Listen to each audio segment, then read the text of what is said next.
a good sniff of the bag. Or just smell your dice bag. Hi, Well, Internet. I don't have this a dice is where we're bag. at today. Happy Wednesday. Welcome back to 5% Chance. Tonight's episode of the Ashe and Shade Committee is an unexpected guest part 2. Because, like Star Trek, we always start the season with a two-parter. Because that's the world that we live in. Do they do that? Here. They'll normally do a two-parter to split the season, but sometimes they'll do like a cliffhanger and then a two-parter to wrap it up. Maybe that's Stargate. Chris, back me up on that. Yeah, Stargate. Yeah. Anyway. They like their two-parters. None of this has anything to do with the game we're about to play this evening. But hi, welcome. I'm Curtis, your GM and general problem child. I'm joined by my lovely friends today. Rachel, how you doing? Josh, how you doing? I'm alive, mostly. And Chris, how you doing? I am doing swell. Oh. How are you doing? Don't turn my questions around on me. No, I'm great. But Thanks for asking. why? They always are ask, we "What are you doing?" Not But why Not are we why. doing that?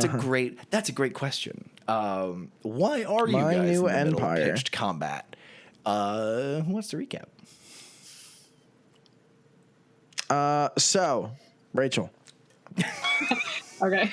I didn't So really- I choose my teammate. Let's see.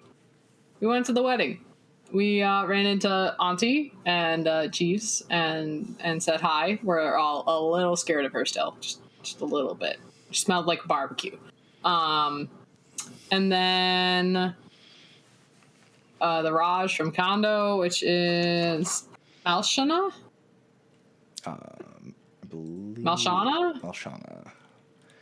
Anyway, he showed up with a big old entourage and some scary looking doggos, which actually like Ronon a little bit. They didn't immediately kill him, so good sign. It's true. And so yeah, they came in, sat down, started eating dinner before everyone. Like, they owned the place. The mayor's like, whoa, didn't expect you here. Great. And then Bartholomew bust in, little upset he didn't get invited to the wedding, I think. Just secretly a little upset. And he's taking it out by saying, like, hey, all y'all are, like, not supposed to be on this realm, so I'm gonna kill y'all, because that's my thing now. Fraternizing with demons. Fae and tyrants. Finish, Demons, to finish your... tyrants, yes. Correct. So he's like, well, I'll wait here. You have your party, and then after the party's done, I'll kill like everyone on my hit list, which is Auntie and Jeeves, Lady Cost, the mayor, Malshana, and now Adelaide got out of the list. So Bartholomew apparently cannot live through this episode at this rate, or he has to take Adelaide's name off the list. The Raj toasted the happy couple after this really awkward time, and then dropped his glass, and then purple smoke went everywhere, and the doggo turned into the robo doggo from the mountain where everything was by longbow length, and Longbow length. yeah, longbow length, and it said Short greetings bow and length is only salutations used in Canada. Yeah, and it said greetings and salutations and combat. So yeah, quick, small correction. The Raj did not make the toast. The Vizier did. Oh, the Vizier did. Thank you. I'll update my notes. Very scrawny kind of it's always the creepy old dude who's like, yes, I'm the true power behind the throne. Yeah, he's the guy who stood up and dropped the glass, and there's this big poof of purple smoke. And then yeah, a very large mechanical beastie is now prowling forward. Yeah, there was some mention made of Bartholomew making an appearance when the Vizier made his little toast.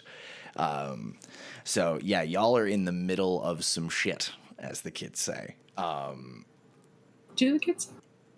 I think so. The kids swear a lot these days. It's really, really disconcerting when I hear that out of a 10-year-old. Sir, watch your language, please and thank you. We're a family friendly show. Knock it the fuck off. Anyway, Christian Minecraft server. That's a deep YouTube cut. that is a deep YouTube cut. That is a vintage. I still use that. I still use that phrase. Vintage. We're YouTube. old. I said that, and my kids were like, "You have a Minecraft server?" And I was like, "No." I actually got my good Yes, Christian drum but line. no. That is my good Christian drum line. Anyway, so yeah, shit's hit the fan. The other somewhat important piece of information, Marisha and several other attendees from the City of Steel are also in attendance at the party. They're at the back of the room. And Thalia, you and Marisha had a brief sidebar conversation where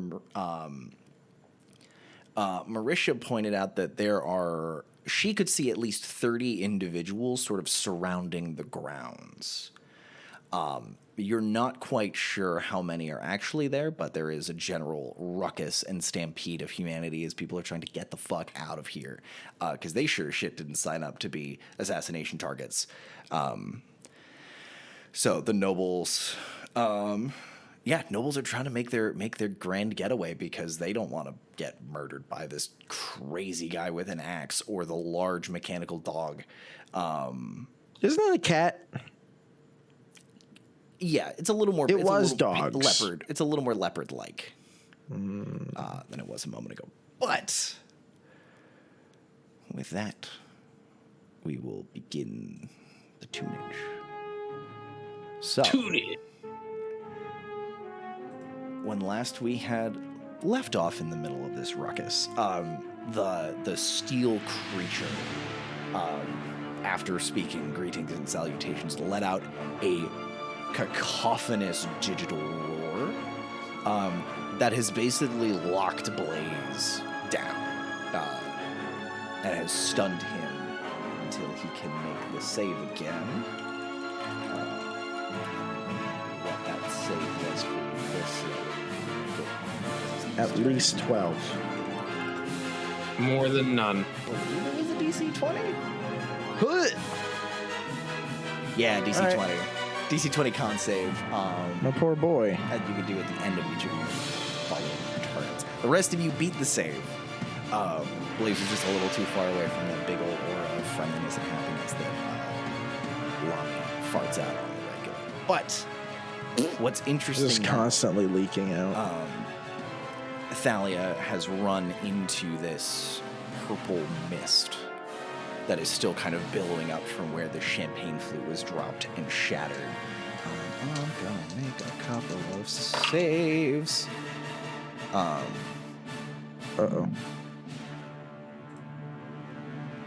What's your spell casting? What's your spell save DC, my guy?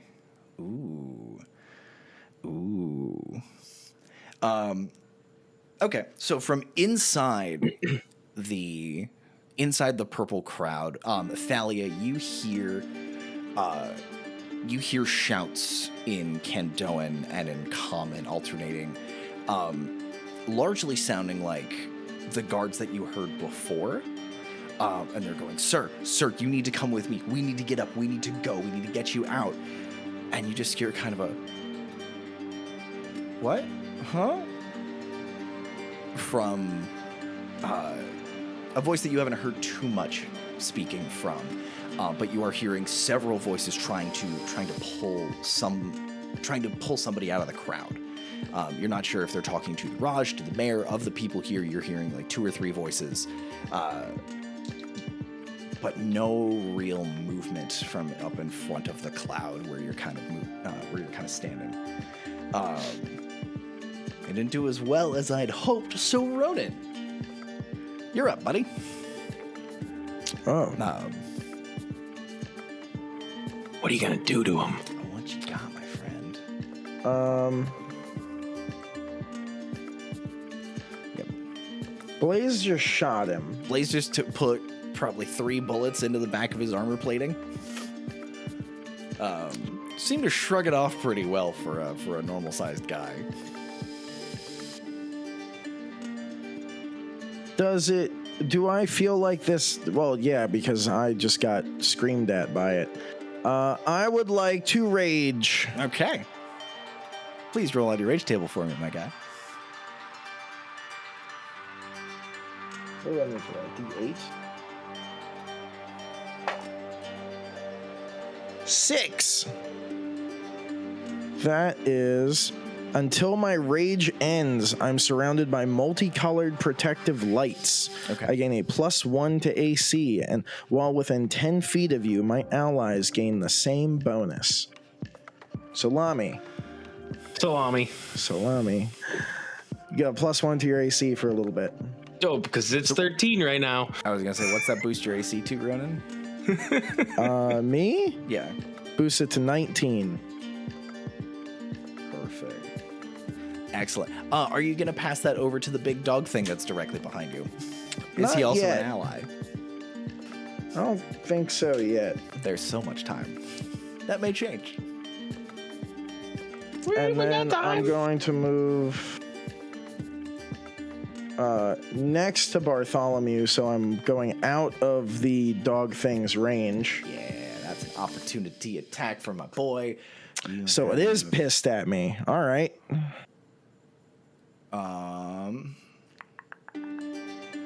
boy. Okay. No other fun reactions worth burning.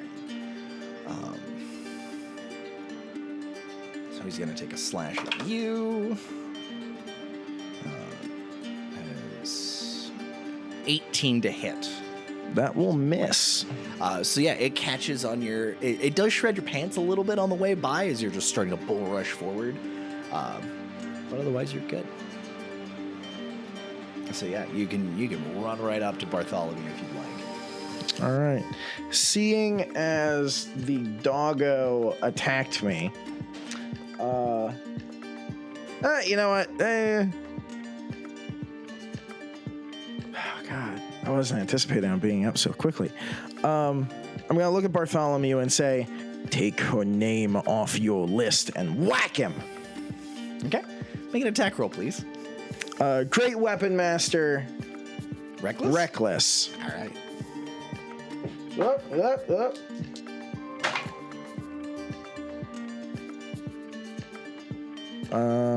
And this is with fulcrum. Yep. Because the Which I hammer's the don't only know. weapon you could smuggle into this party. That is a 20 to hit. 20 to hit. Yeah, that'll hit. Okay. And I'll smack him again. Okay. Yeah, your AC sucks. Like 8. Not as good. I rolled a 5 and a 2. Okay. I don't think that'll do it. So I'm gonna roll the damage for the one whack. Okay. Yeah. Give me that. Give me the whack. That's Whack. Whack. Oh, it's been so long. I'm so sorry. So it's 5 plus 10 plus 10. So 25 whack bludgeoning damage. 25. All right. As I just bring the hammer around sideways and just crack him in the side of the ribs with it. Okay. So what do you do on your second attack? The one Come that's- back around and swing for the opposite side of his head. So when you swing for the opposite side of his head, you see him, like, he takes the hit, like, right in the side, and he sort of spins and brings his, the haft of the last call, this glowing axe. He spins it up and basically guides the hammer over his head and spins, and he's going to riposte, and he's going to take a swipe God at damn you. it. I forgot that you have such a fascination with that It's class. so good. Battle Master's Oh, great. fuck. This is just a feat. This is just a freebie. What's your superiority die, my guy?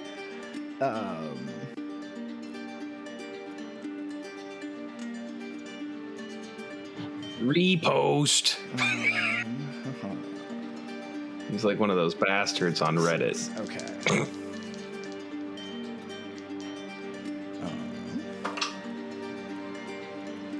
Those are 14 plus job.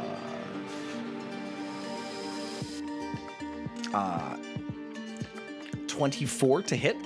That will hit. Great. So it'll be That's not a D10. That's a D12. I don't want that. Oh, this is gonna be fucking radiant damage too. Son of a bitch. He's also going to. That one's Oh no! Oh no! Easy. 2D10 plus a D6 for that. And yeah, he's we're gonna pop a smite into this thing. Because anytime I hit with a melee weapon attack, things happen. Is this what it's like to be you all the time, Josh? This is obnoxious. There's a lot of D8s involved. 10,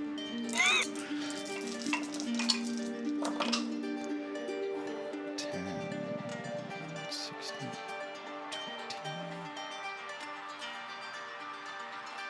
Oh, God, now it just got hard. 22, 25. 1. 27 radiant damage on the backswing. That's nothing. I'm gonna use my reaction for Stone's Endurance and reduce that by 12. Okay. So what was it total before? 20 something? 24? 27. 28? 27?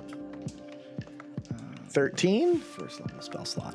Reduced by 12 will be 15. Oh yeah, reduced by 12. Yeah, not half. I'm used to halving things. I'm also used to half. That's weird. Sorry. Yeah. I also, my friend, need you to make Are you blinding me? a Constitution saving throw. You son of a bitch. Blinded by the light. Do I get advantage on those? No, I don't. You got a +4 because you're within 10 feet of throws? Lomey. Yeah. You get +4 for me. Have a nice save. See you next fall. A Constitution Target is saving 18. throw. Oh yeah.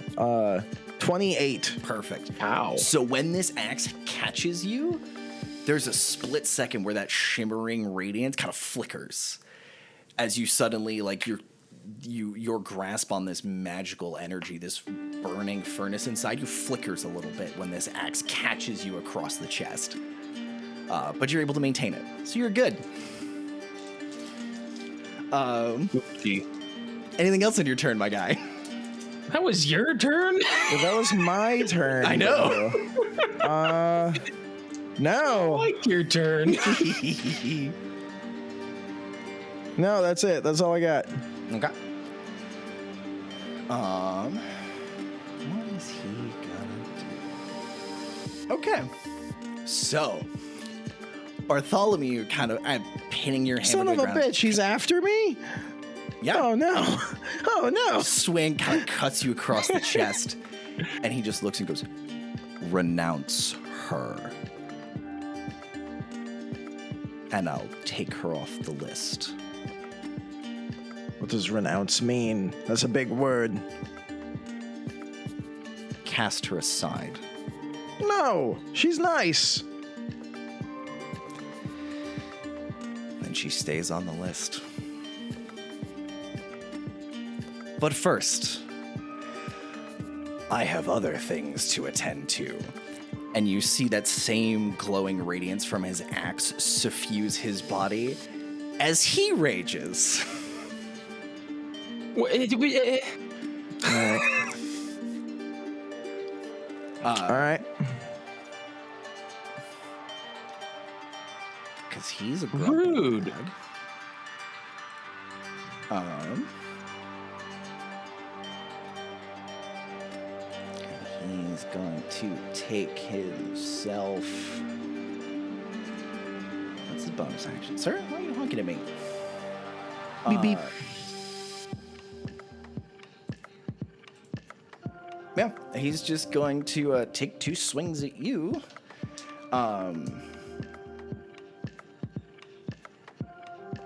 Real quick.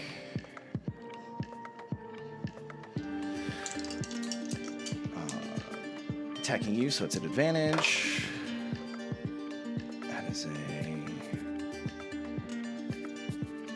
18 plus 10 Yeah, I'll is a hit. 28. Do I get any bonus AC from standing near Lomey? He doesn't do that? God damn it. No extra. He'll No give me armor. like a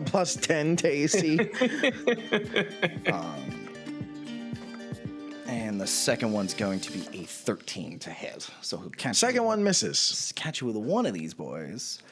So 2d10s plus.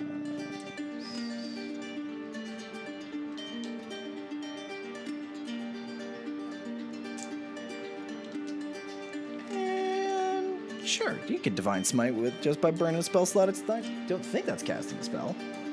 Divine Smite stacks with spells. You can use spells. I can expend a and spell smite. slot. So I'll leave this up to the group because expending a spell slot and casting a spell are two different things. Correct. Yeah, that's how it works. Great. So yeah, he's going to burn. I do it every day. You know what? Let's make it third level. Let's have a good time. Ow. Like how Josh says, ow. Yeah, Josh knows what. Third level doesn't feel very nice. It's a time. 2 for every level above the first. I had another D8 in this pile. I literally just had enough dice to do this, and they've all run away. They don't want me to beat you up, but I do. So here we are.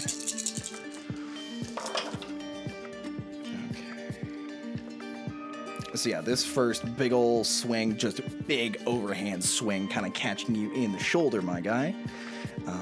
So that's 10, 22, 25, 30 radiant damage. A big overhand chop swing. The second one swings a little. He's a little off balance on the second one. You're able to get sort of the haft of fulcrum in the way, and he kind of looks. He looks over to where Lady Cost has her little quartet. Her 4 mirror images, and he goes,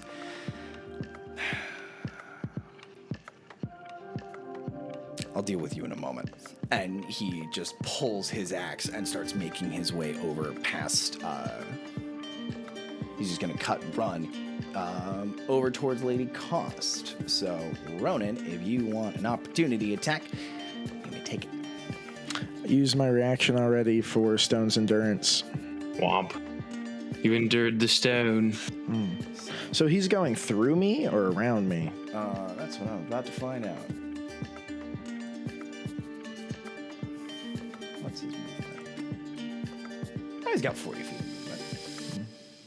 And I was to his right. Well, to his left. Okay.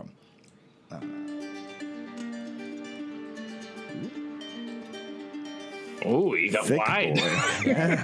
Han Swolo. So he won't quite get to Lady Cost, but he will get up in front of her, sort of holding the axe in sort of a ready position. And he goes. He just walks up to her, and again, in this very resonant voice that's louder than he seems to be speaking. He goes, Lady Cost of the Winter Court,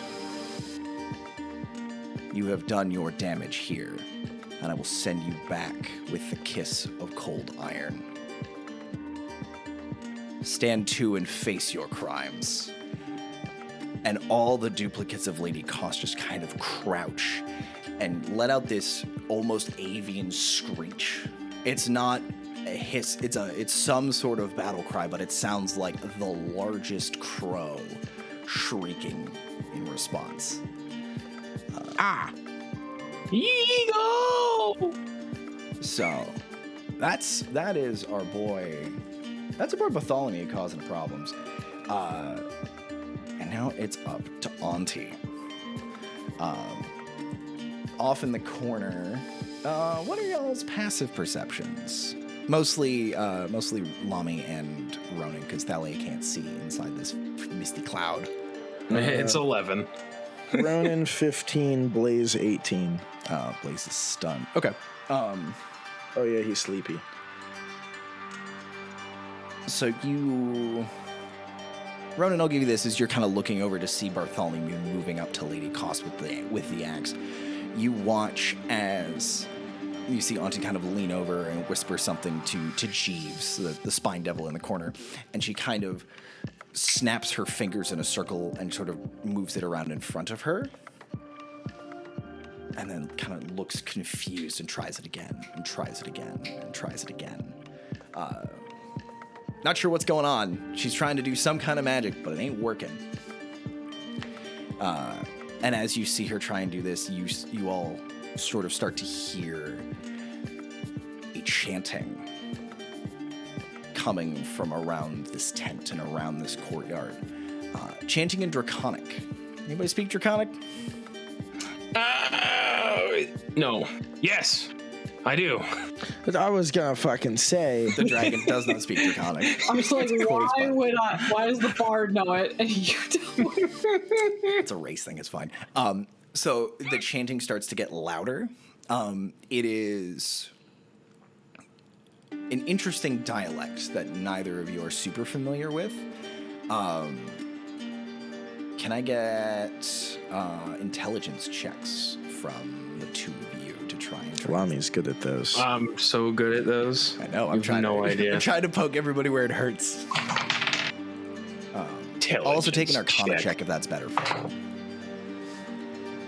It's still Arcana. Well, it was gonna be a 5. We're doing so great. Instead, it's a 15. I'm gonna You keep also my have intelligence because I already rolled it. I burned it last Okay. week. Yes, got you. Copy. I'm not gonna use it because this is my favorite roll ever. It's a natural 1 -1. Beautiful, a natural 0. We don't get those at all anymore because we're level 13. So, Thalia, as you're kind of in this fog and in this mist, the Draconic starts coming over you. You're picking out with a 15. This is definitely some kind of ritual chant. And in Draconic, the real rough translation you're getting is stay and face the last call. The saint requires justice. Just looping. So, with that, and again, you start to hear this coming closer, and you start to hear clanging of steel, of weapons clanging together, sort of keeping this chanting pace coming from all around you as what you can only assume is the rest of Bartholomew's gang closing in on this tent. So yeah. Blaze, you're up, my friend. Oh, I'm stunned. Yep, need a DC 20 con save.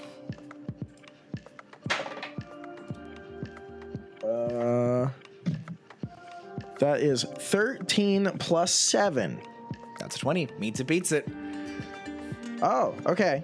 Yeah, so you... I thought I was stuck again. Nope, meets it, beats it. So yeah, you're able to, Blaze, after taking a second, kind of unscrambling your brain from this,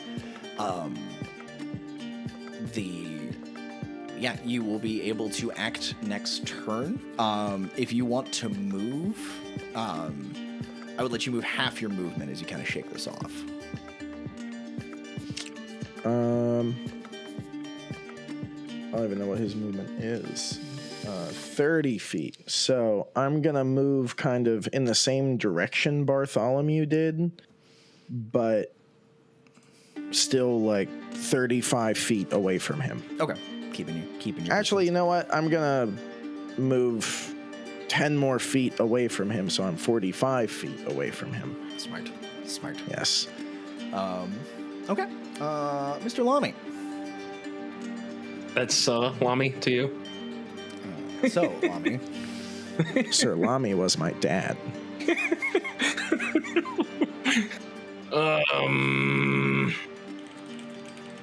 I don't like what's happening here. Yeah, there's a big metal monster that's... Right I'm just ignoring that. I basically gave it the side hand, like, not right now. Okay. You're also, because where were you in the initiative track? 27? Good lord. Mm-hmm. It's up there. Okay. So yeah, you're. Yep. you're up. What do you want to do? I'm going to try and hit Mr. Bartholomew with an Eldritch Blast. Or 3. You're going to give him the blast? We're going to give him the old blast. Got a blast. When I gets there, I'm going to blast. Call me Jimmy Neutron. Okay, that's a +9. So that's a 23, a 26, and a 22 to hit. All 3 of those will hit. All 3 of them? I love it when that happens. Right, your lowest was a 22? Yeah. Yep, that'll do it. I'll do. And that is, which one? 15. That is 27 damage, and I'm gonna throw in a get over here and pull him 10 feet back to me, that motherfucker. Is there a save associated with that, or you just give him a tug? Oh, I just tug him. He doesn't get a choice. Fuck. Okay. Is it? Yeah. I'll give it to you. You can move the creature in a straight line 10 feet closer to you. Okay, so that'll be a straight line. Just across the dance floor away from Lady Cost. Yes. And how much damage you hit him with? 27. Force damage. Force. Right? Yeah. And then I'm going to move to here. Shouldn't he be there? Yeah. And then I'm going to just hit him with a compelled duel. Because I'm rather compelling. Yeah. You're so compelling. You're something or other. I'm something. So I need him to make a wisdom saving throw, please. Lovely. Conveniently.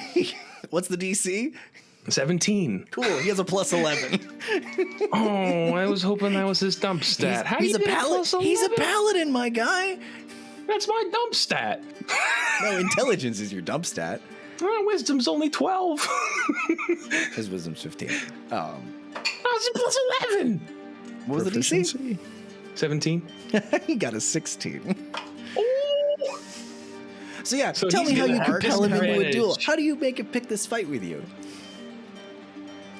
I pull him 10 feet closer to me. Can I spin him around when I do that? Can I'll he just give you- look I'll at give me? you that. Yeah. I want to spin him. And I'm just going to look at him and hold up my sword and say, I told you mine's cooler. And you're being a bitch.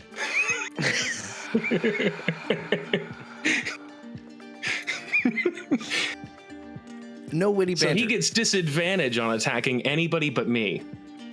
and must make a wisdom save every time he attempts to move to a space more than 30 feet away. Okay. Let's play ball, motherfucker. Okay. Paladin slap fight. Let's go. Let's see what happens. Okay. All right. Everything else, that's all you got, buddy? That's all I got. That was a lot of things. Yeah, there was a couple of things. Okay. That was all the things. That was one of each thing. So Lady Cost is going to real quick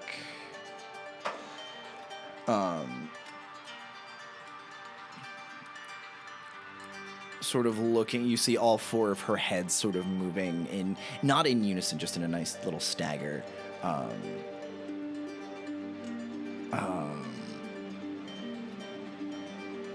And the heads are a little staggered as she's kind of looking around.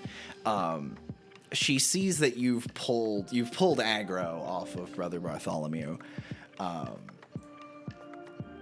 And what she got in her kit? What does an Archfey have in her kit?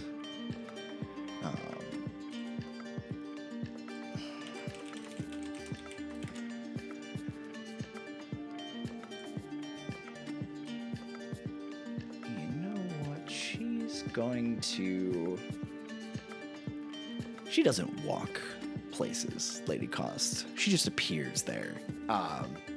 And she goes to take a step forward, and you watch Lomey over Bartholomew's shoulder. You watch as the world kind of shifts around where she would be standing, and there looks to be a similar kind of warping effect right behind Bartholomew. But she walks forward and just kind of bunk, like hits almost a solid object. And you see all four of her kind of rubbing at her nose and confused. And so she just decides, fuck it, I'm going to run up and deal with this problem in a more traditional fashion.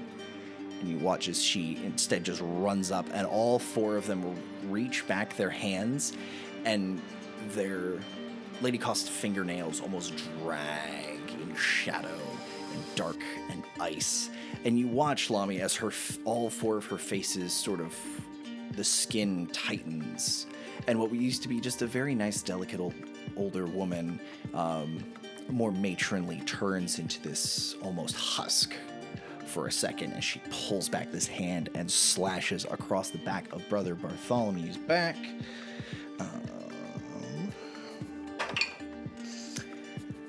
No, that's honestly not going to do it. You hear her, you see this shadowy claw just scrape across his back, and there's these brilliant blue sparks, and she pulls her hand away, and the tips are smoking from where the iron of his breastplate just has burned away. Some of the edges of her fingernails are burned black as her hand kind of reverts to its normal form.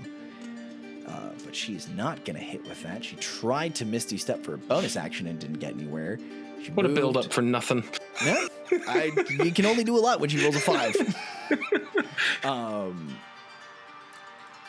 Meanwhile, inside the fog... The frog? The frog. Wow.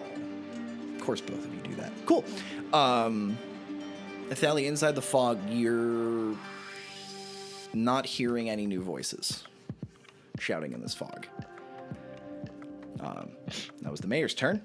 Thalia, you're up.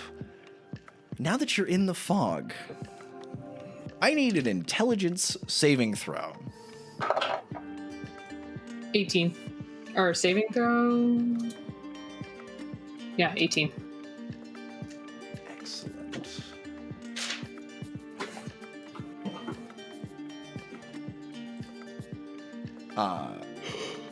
So I need you to take for me.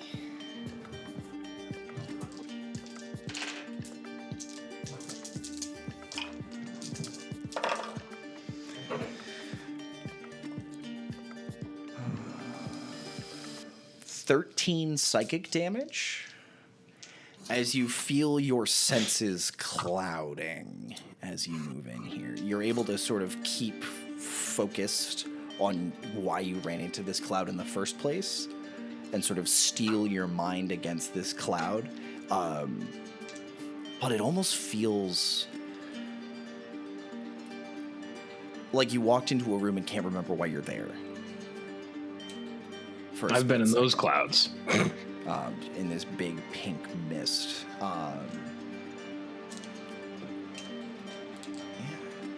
Okay. Otherwise... And I recognize it's magic. It is a magical effect. Yes, it is magic, yes. All right. Do you want to try and identify what it is?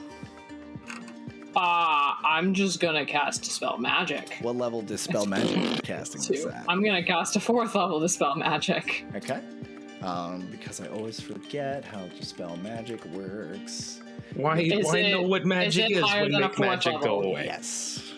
Okay, so I need to roll a 10, or I need to roll a d20, and target DC is 18. plus the bard's spell level. That'd be my spell. Whatever your spell. Oh wait, no, I was reading the wrong thing. Plus your spellcasting ability. So plus charisma for you. Charisma. 14 does not do it. Yeah, you try to dispel it, but it is a little obstinate. It does not want to go anywhere. Then I will continue looking for the mayor. Okay. In that case. Roll me a perception check, please.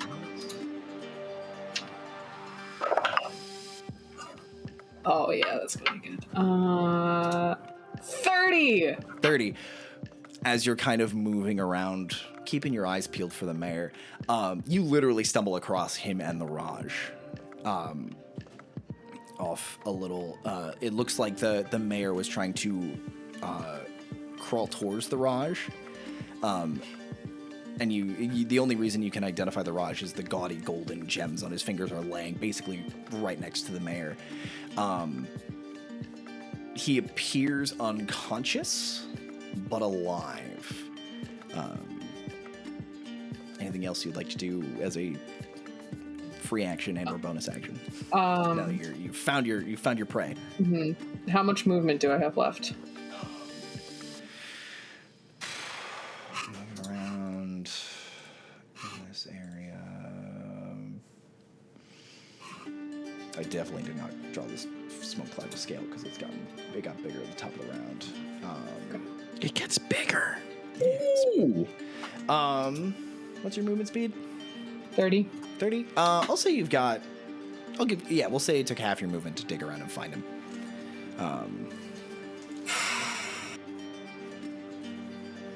Okay, so I was going to try to start dragging him somewhere, but that would take half my movement speed to drag someone there. Yeah, you'd get under him and get him about 5 feet further away from where he was. I'd do it. Okay. I would do it. I'd start trying to find my way out. I'd start trying to get out. Okay. As you kind of pick him up, and you've got him just sort of up over your shoulder, give me a strength check because he is basically dead weight in this moment. Cool. Oh God. You're so strong. 5. So you're not really able to get him up. You could drag him. You can absolutely drag him 5 feet out. That's fine. I don't care.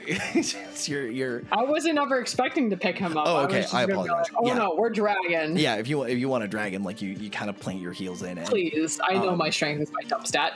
I didn't know you were a dragon. Through this, through this haze, as you start to kind of move him, his eyes open, and they're looking around, but there's a very familiar sense of confusion that sends you back to a certain structure in Eastov.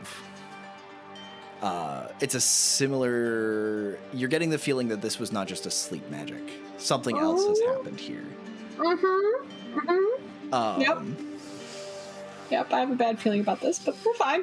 It's okay. Fine. Anything else you want to do? Or are you good? It's fine. I can't really see anyone to do bardic inspiration. You can inspire yourself.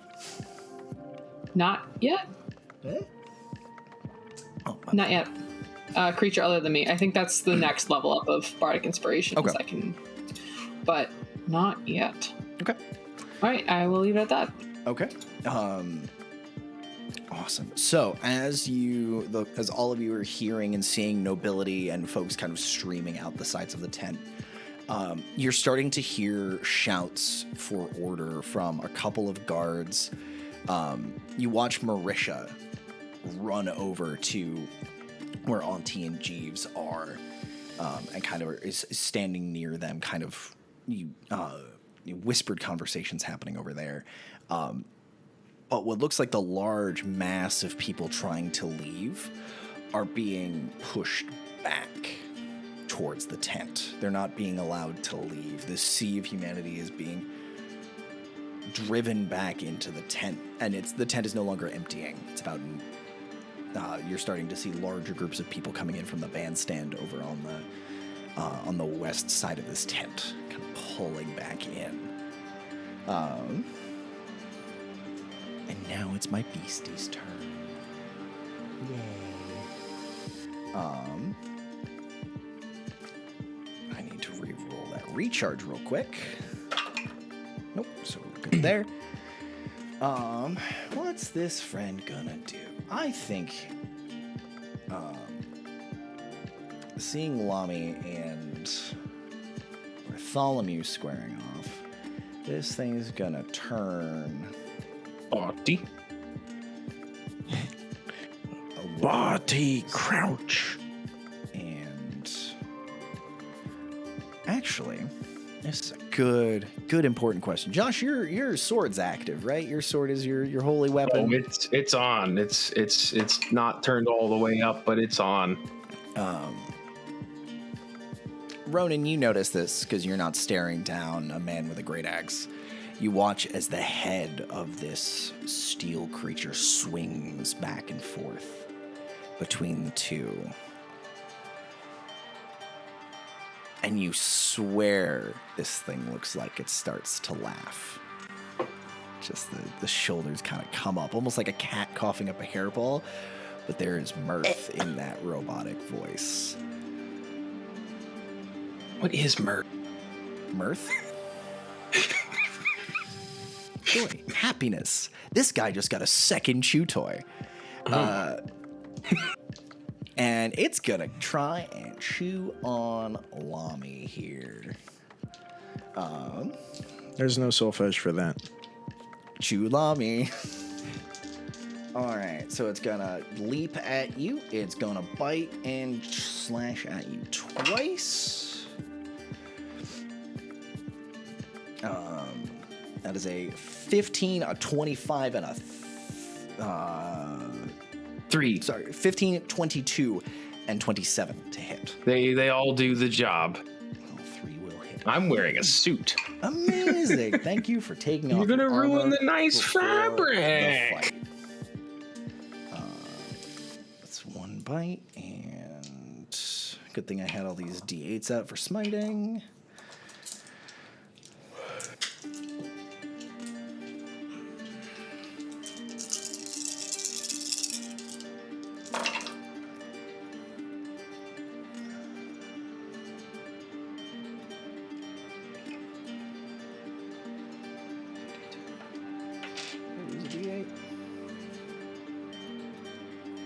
Lost one. That's some poopy damage rolls anyway. That's better. Thank you. Chris, I'm wearing armor to your wedding. We can't have this happen again. All right. 30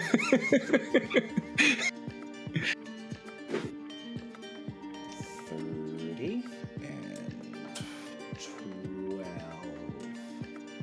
So yeah, this thing will just leap onto your shoulder and just like start chewing on the shoulder, and then just pulling its back claws up and just start shredding you.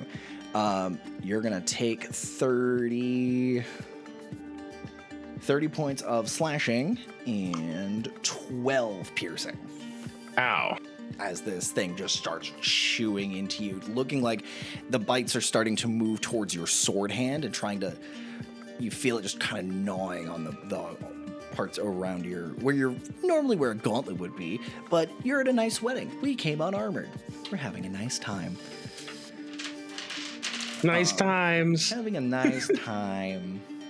Bye-bye. Have a beautiful time. I need to get these goons again. Ooh, that's rough, buddies. Thalia, as you're again continue back in this billowing smoke cloud, you're pulling and pulling, and you hear the voices trail off, not like they're distant, but as if someone's just lost their train of thought mid. And then silence from where you left the Raj and the few of his goons that were up and still functional.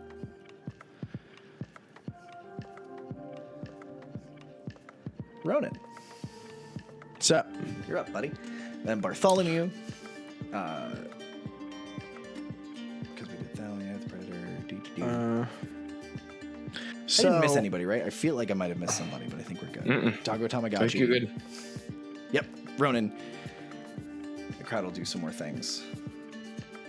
I'm going to take 2 steps, well, 2 movement blocks, but 2 steps, kind of in the direction of Bartholomew, and I'm going to grab Fulcrum, and I'm going to slam it on the ground and cast Bones of the Earth.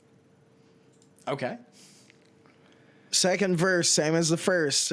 3 pillars come up under Lomey, and then 3 pillars come up between Bartholomew and Lady Cost. Okay. My tall boy? Your tall boy. I should have asked how tall the tent was. How tall are you making these pillars? How tall does the tent look? You can adjust the height? Yes. Up to 30 feet. Yeah, we'll say you're pretty close to the center where Lomey is. Well, those would be 30-foot pillars. Out to the side, you're still looking like a 10-foot, 15-foot ceiling. It's also cloth. You can punch right through it with these bones. Well, I want him to still be able to like see. So yeah, go like 20.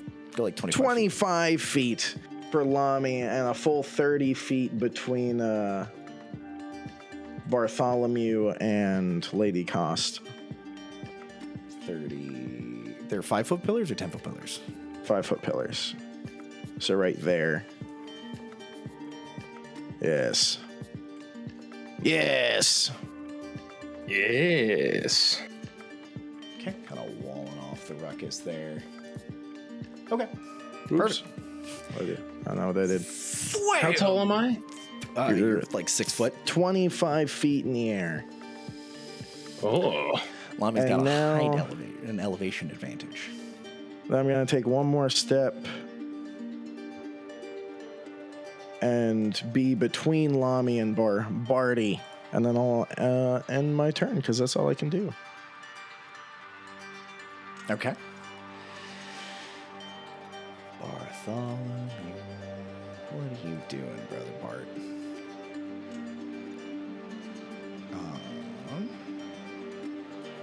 Disadvantage on attack rolls made against creatures other than you. Ronan, you're no longer raging, are you? That depends. Do you count a spell as rage? And also, I was attacked on Bartholomew's turn. Yes, you were. Thank you for catching that. You are still angry. If you count me slamming a hammer into the ground as an attack, then yes. I'll allow it because of how the hammer. Yeah, I'll buy that. Okay, so Bartholomew, what you got for me, my guy? Lomey's now 25 feet in the air. So, fun fact, using Pythagorean theorem, Bartholomew is 29.1 feet away from Lomey. Oh, that's amazing math. So if he tries to He's move, going to use a sorcery point now. yes, to fly over the pillars. Activate his boots of levitation Fucking that he stole levitation off boots. of the gnome from last session. No, the gnome just gave them to him. Just like, here, fuck that Ronan guy. You'll need these.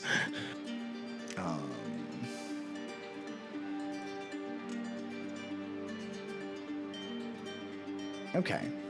So Ronan. And I did not plan that, by the way. I looked it up afterwards. I was like, wow, wouldn't this be cool? Wouldn't it be cool if triangles worked the way they did? But guess what, Yep. buddy? They do. And fortunately, Barty took that a little personally. And he watches Lomey just shoot up into the ceiling and turns and sees this wall behind him. And you feel the weight of his gaze fall on you. And he does not say anything. But he has sworn a bit of a vow of enmity against you, my friend. I don't know what that means, but I don't like it. Just a bit, though. He gains advantage on attack rolls against you for 1 minute or until you fall unconscious. Fuck! So would he be at He's level. Straight then. roll? He's straight Because he's roll. Straight roll He's because he already had at disadvantage from the disadvantage. compelled duel. He's mad because Ronan got in the way. He was gonna have a nice fair fight with the guy who's talking mad shit, and now you're just kind of being annoying.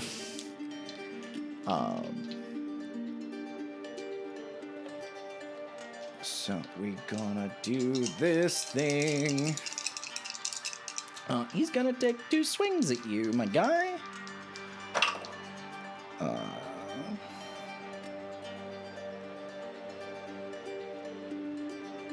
+2. +2's on damage rolls, correct?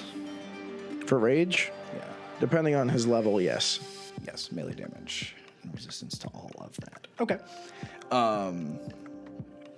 So that's a 22 to hit. One will miss. One will miss. Great. He'll dump another. Now he's real mad, so he's gonna dump another big ol' smite. 'Cause he's not using these spell slots. He's gonna do some big booty damage. Actually, we'll make it second level. medium booty damage. We'll save some booty for later. I'm kind of crit farming. It's fine. Bartholomew's a grumpy lad. Okay, so then 2d10 plus a d6 because he's divine furying.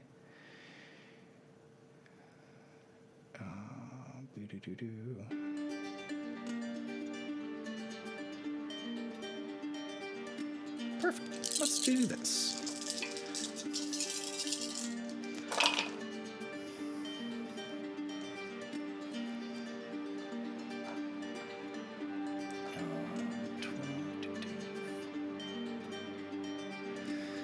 I'm so sorry that all my turns involve a lot of math. Just fireball. You didn't even look in the room. I said I cast fireball.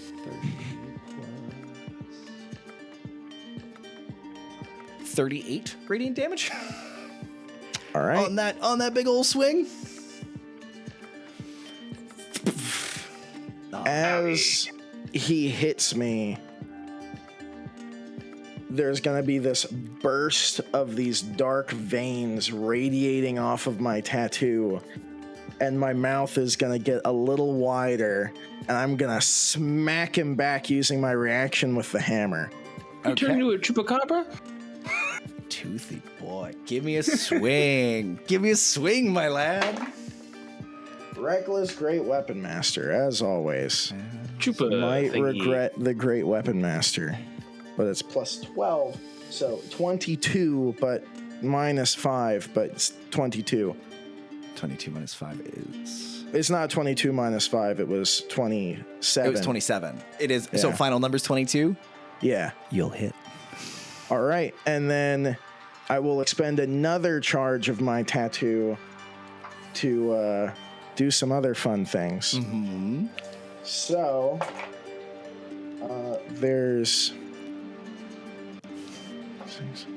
26 bludgeoning damage. Okay. And as the hammer retracts away, he's going to take another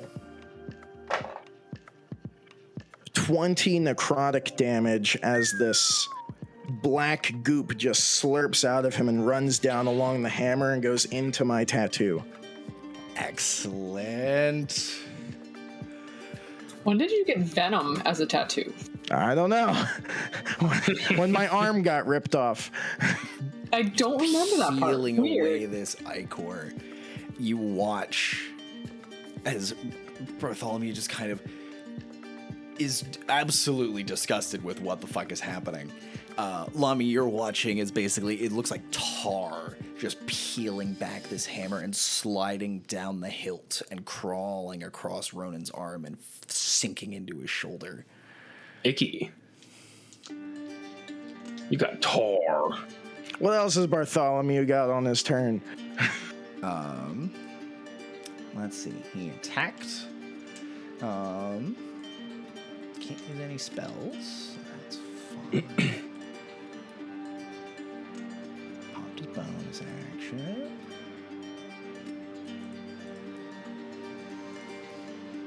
Do. Yep, that's all Bartholomew's got rolling.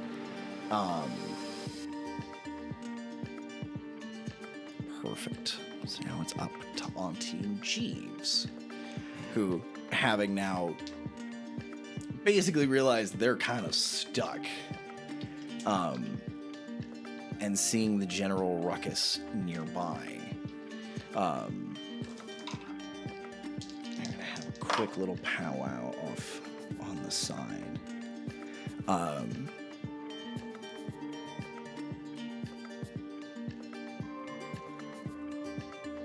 And Lomey, as the person who is not currently raging or impossible to see in the fog, you hear a quick telepathic message from Jeeves.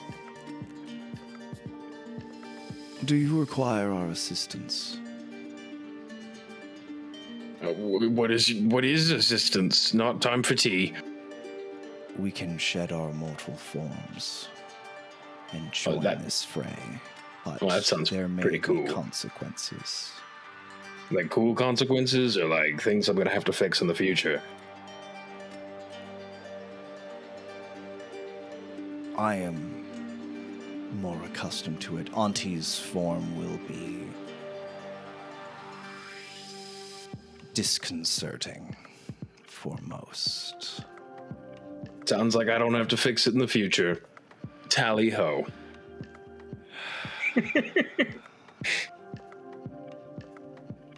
Before the message hangs up, he goes, I don't know if he was the right one to ask. And you hear chanting in Infernal. It starts out as just a little old lady's voice. Come to me, O souls of the damned. Come and bring victory today. Come to me, souls of the damned, and we will bring victory. In this layering, multiple voices, not in sync, but staggered out of time with each other. And the entire tent dims. It is noon outside of this tent, but inside it is just as the sun's about to set. And from outside you hear new screams of abject terror as something is coalescing out of these shadows. You're seeing enormous spindly legs, probably 10 feet long between each segment, unhinging in far too many different places. Just sort of pulling up and emerging from this pile of swirling shadows that look to have faces if you look close enough, but you really don't want to look close enough because making eye contact with these things makes you want to just dive right into the pile. I've seen Stranger Things. I'm okay. In fact, all of this is happening for Auntie. Jeeves has basically just grabbed the collar of his jacket and pulled. And the jacket, the tuxedo, the skin flings away as just almost mundanely a chain devil begins walking towards what's happening on the far side.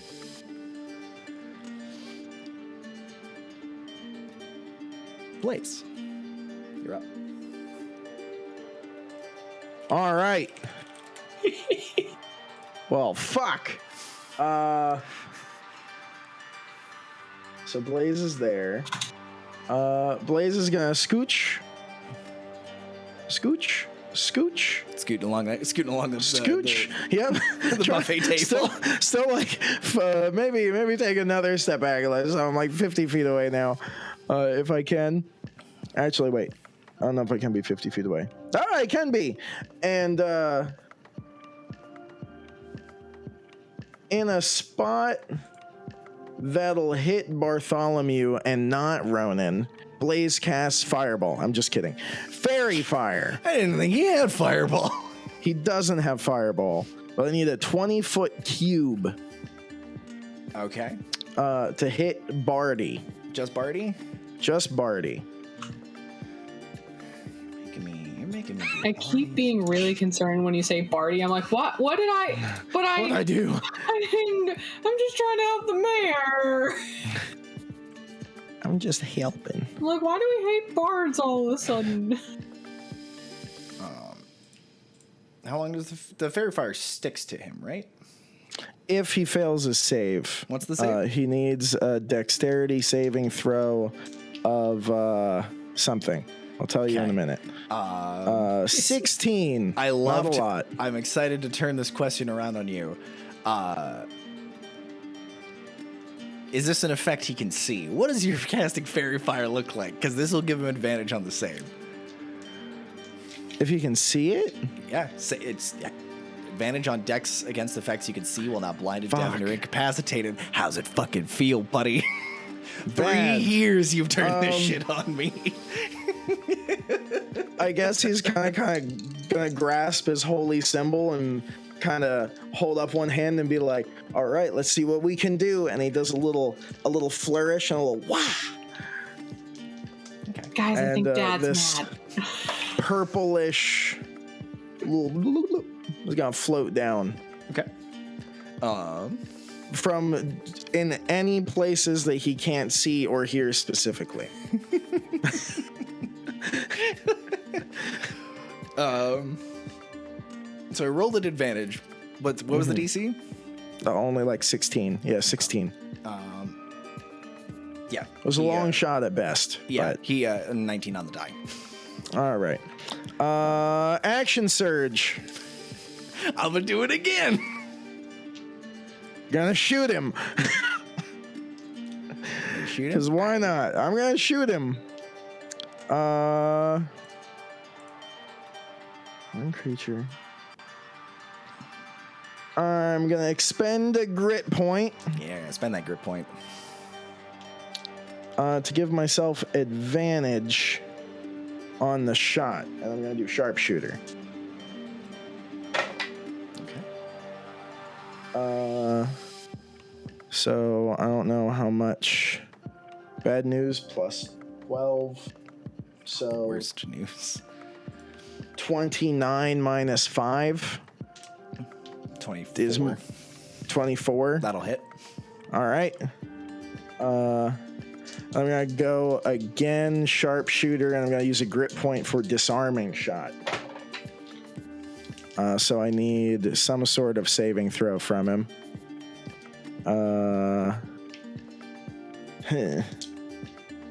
Strength saving throw. I know he's good at them, but I don't know what else to do. And that is What's the DC? Dazing shot, disarming shot. 18. 18. Okay. That's not gonna do it for him. So you're. What's he got? Oh, he does. Ooh, that's a cool thing he's got. Huh. Okay. So roll damage on both because you're hitting with both. Right, disarming shot. Did you roll to attack for disarming shot? Yes. What was that? It was like a 22. It was a 16 plus 7. Okay, so 23. Perfect. So both will hit. Roll damage on both. Woo! Woo! Right? Yeah, fuck. Okay.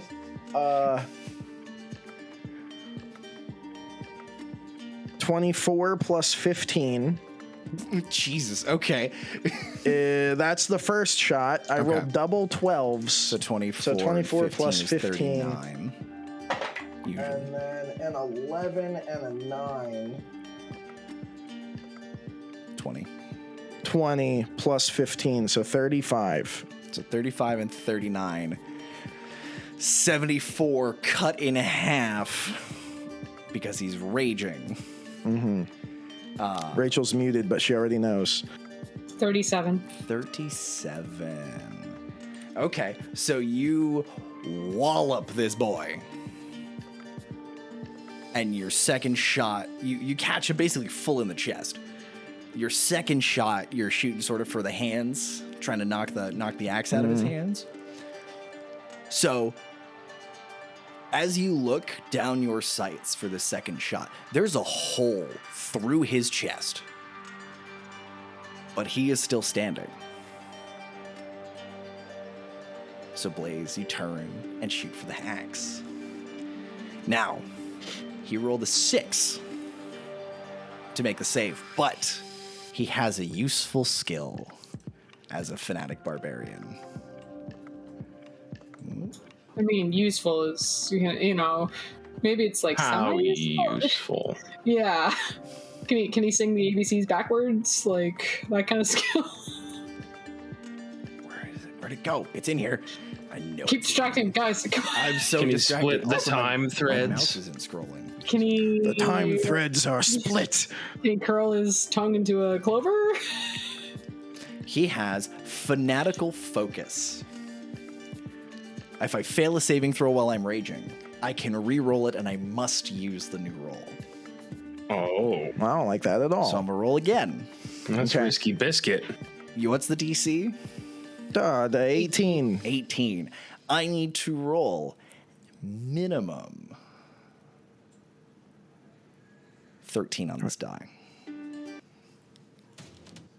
Come on, natty 1. That is a 14 on the die. But you watch as the axe starts to tumble and is shot free of his dominant hand. And you watch as that bullet hole starts to, blood starts to pour out of this fatal sucking chest wound. And you watch as that radiance starts to fade from Bartholomew. And you see him just no! And grab onto it firmer with his other hand. And he stands, still bleeding from this chest wound, but still up. I shoot him a third time. Another one! Using my last grit point for disarming shot. Yeah, there we go. We've figured out the mechanic. Sharpshooter. Natural 19 plus 7. Okay. Which is a 20-something. So then I need that good old strength saving throw. Where do you want to hit him this time? With Let's go for the elbow. you're just gonna start taking out limbs. Yep, and that's 30 piercing damage, reduced to 15. So yeah, clean through the elbow joint, like through the cracks in the armor. You blasted this thing wide open. And we're going to make the save. Fanatical Focus, by the way, does not have charges. I just have to take the second roll. That is a 17 on the die. Sad. Still shooting for that 13. You have blasted the hole in this elbow, and now the arm is kind of dangling. But he still has the axe, and he's still angry. And he's just starting. He's no longer... For a minute, he was chanting, kind of ominously chanting the names on this list. Now he's just screaming Ronon with every single exhale. All right. What's the thing about an action and using a spell as a bonus action?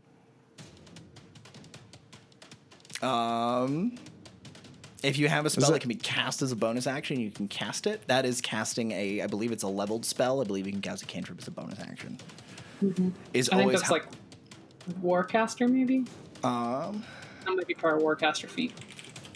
Under my bonus actions, I do have a spell of first level. I would like to healing word Ronon. Ooh.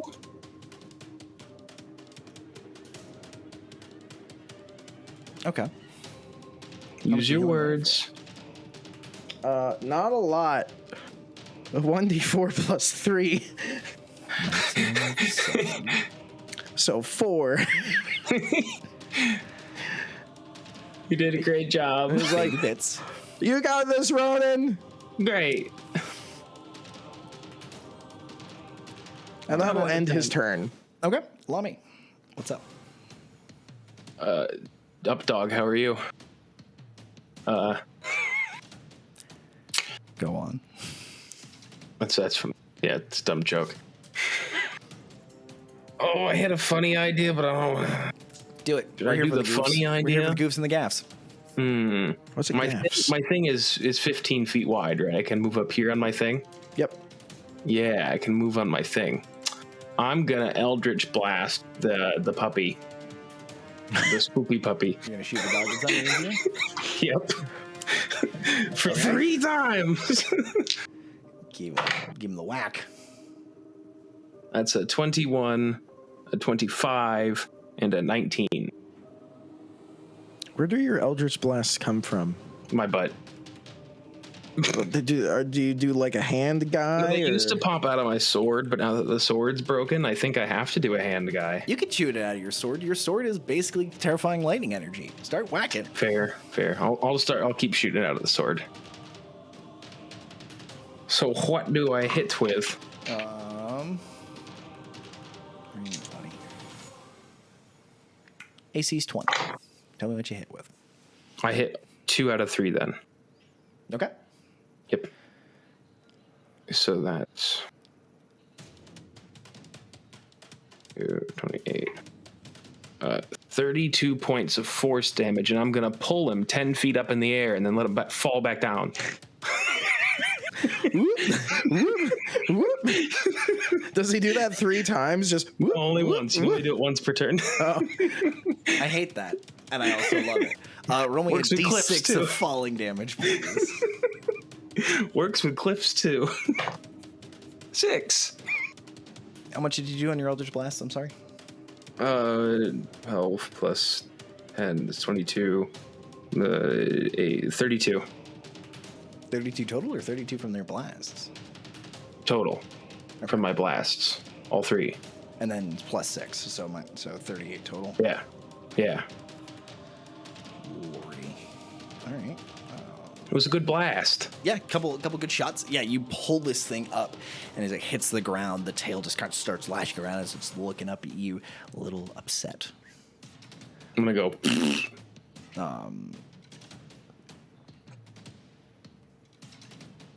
Okay. I think that's my turn because I'm still on Mount Vesuvius. Okay. Lomey is still up. I'm gonna hit him with a plunging attack next turn. Okay. So, Lady Cost is going to sort of shaking her hands and pulling that smoke, and again reforming these black long talons. Starts just digging them into the dirt and climbing up the wall that Ronon has made.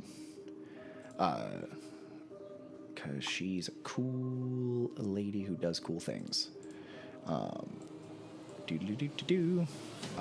And she's directly above Bartholomew, and you watch as she kind of points her fingers forward, and these vines, these shadowy tendrils, just kind of reach down and grab around Bartholomew. Do a quick roll here. Strength save.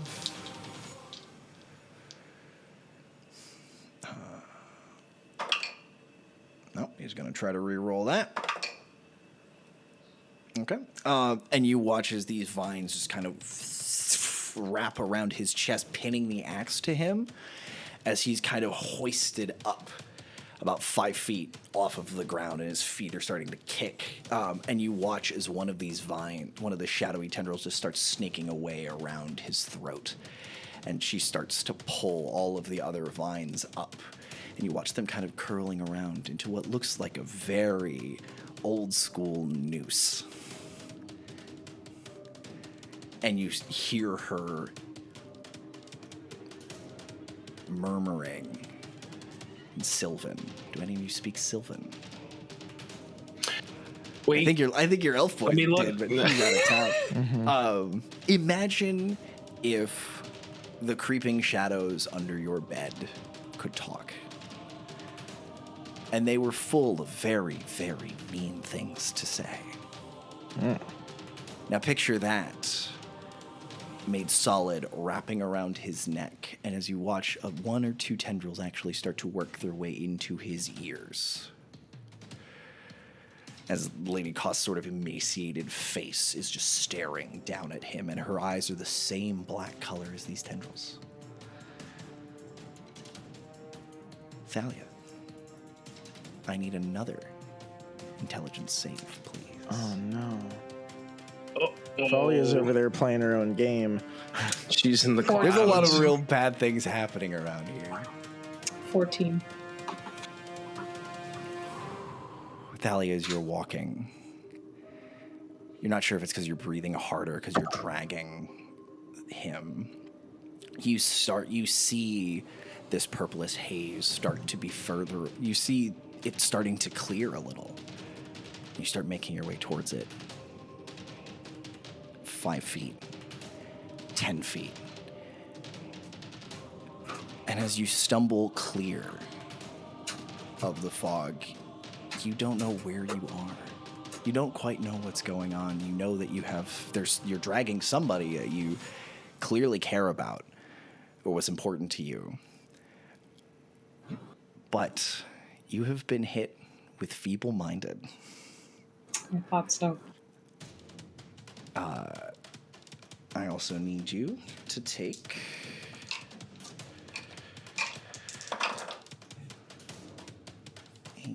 14 psychic damage. And your intelligence and charisma scores are now 1. 1? You cannot cast spells, activate magic items, understand language, or communicate in any intelligible way. I can't fix that. You can identify your friends, follow them, and even protect them. The spell lasts for 30 days before you can. 30 days? What? What is this? Yep. I had a Cheese feeling. smoking. Is there anything you'd like to do before the feeble mind kicks in? I'll give you. Okay, so I just made it out of the fog. You're on your way out of the fog as this haze kind of kicks in. I'll give you an action. Okay. I'll give you one action or bonus action before you lose your ability to cast spells. 30 days? Mm-hmm. It's a long time. There are other ways around it, but someone's gonna have to make an Arcana check. Mm-hmm.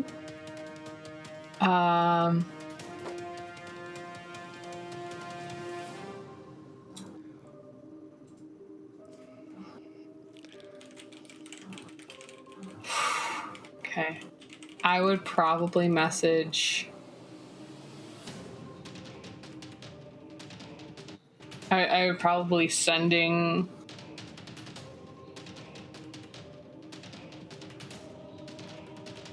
Atronics. And say. I believe you can also message him because he is. Oh, can I? He is in the tent. He's at the party. Okay, so I will just use message then. Do I see him?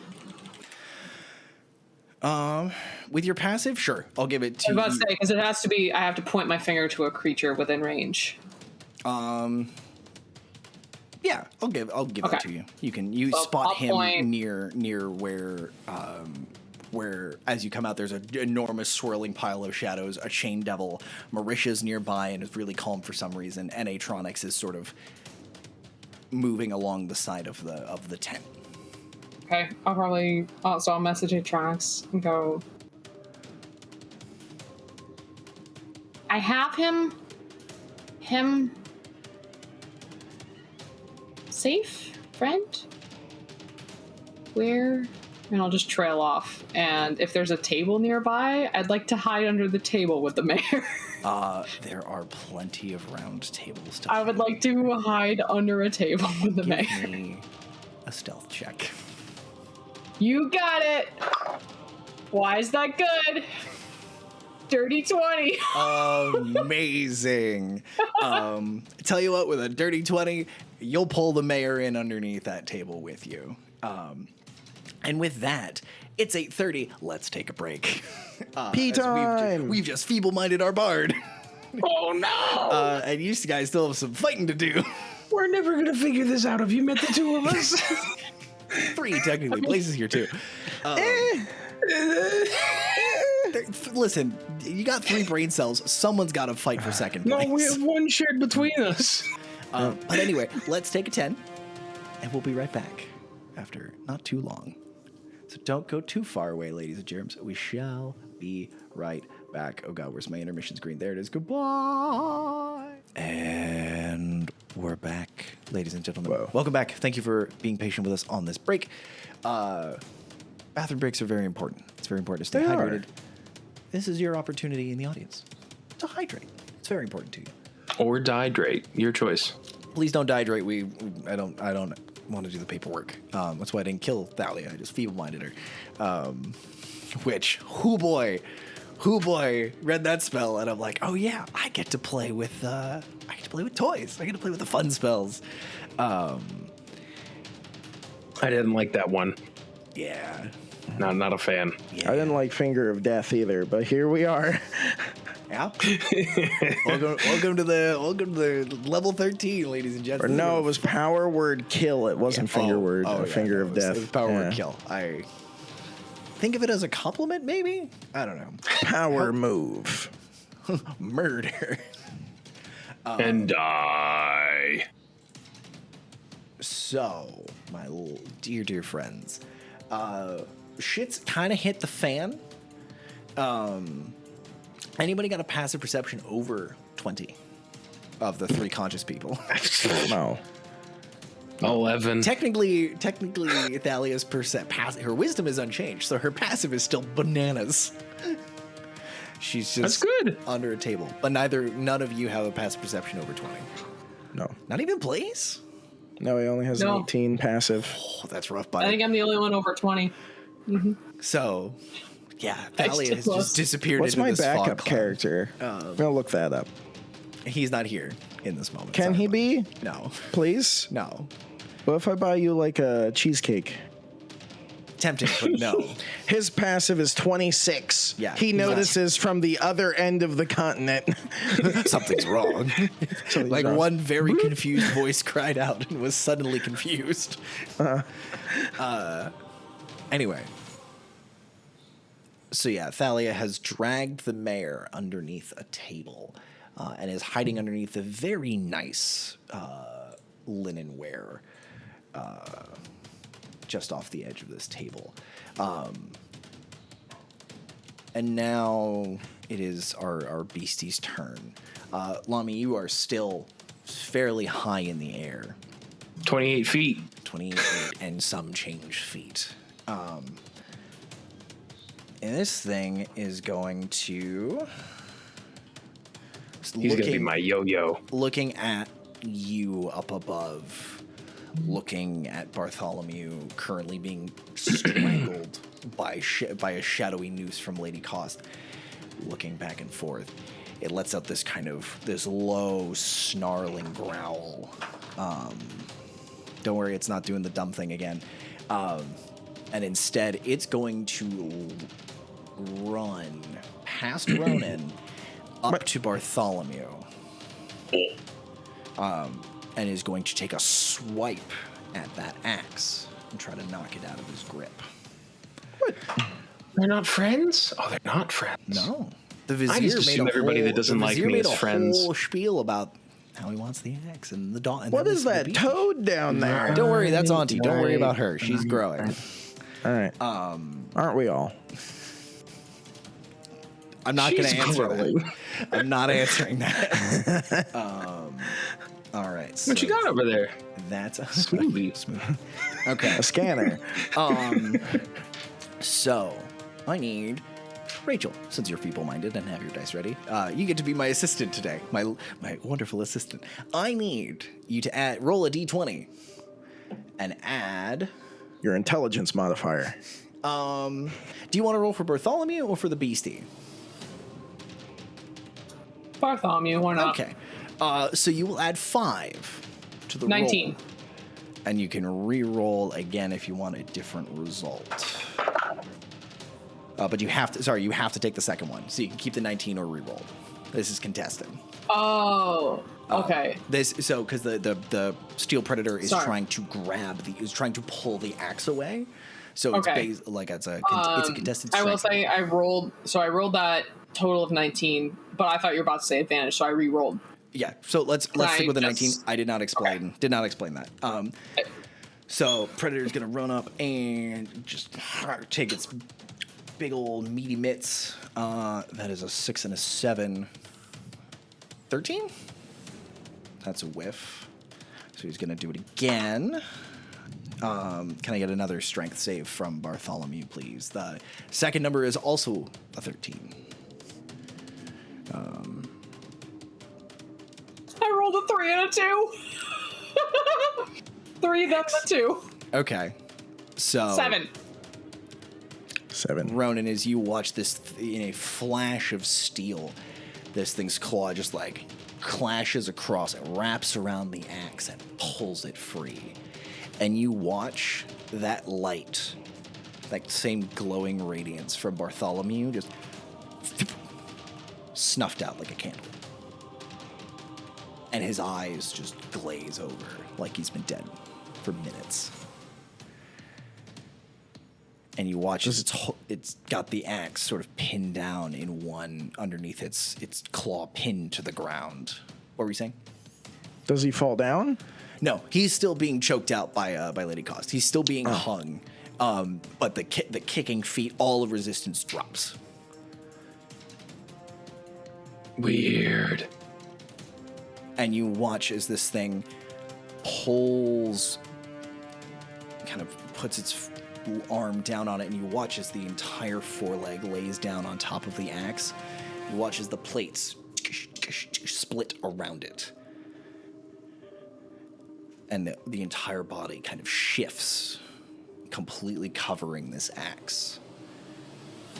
And after a second, it pulls its hand back off the ground, and the axe is gone. But you can see a faint glow from the center of this thing, where presumably the axe is now. And it kind of looks at you with these large mechanical red eyes. And you can't see both eyes, but you're pretty sure it just winked at you. Greetings. And salutations, sucker. And it's gonna turn and run. Whack! Okay, give me that opportunity attack. Great Weapon Master. Because why not? Is Fulcrum a 12? I think so, a 12. So plus a 7. 14 plus 7 is 21. 21, that will hit. Well, for a whack damage. Yeah, roll the whack. A D12. 2D6. That's 6. So that's 26 whack damage. And then I'm going to expend a tattoo. Okay. For 10 slurping damage. 10 necrotic? Necrotic, yes. Okay. 26 whack. There's no save or anything attached to that slurp, is there? Nope. Rad. Okay.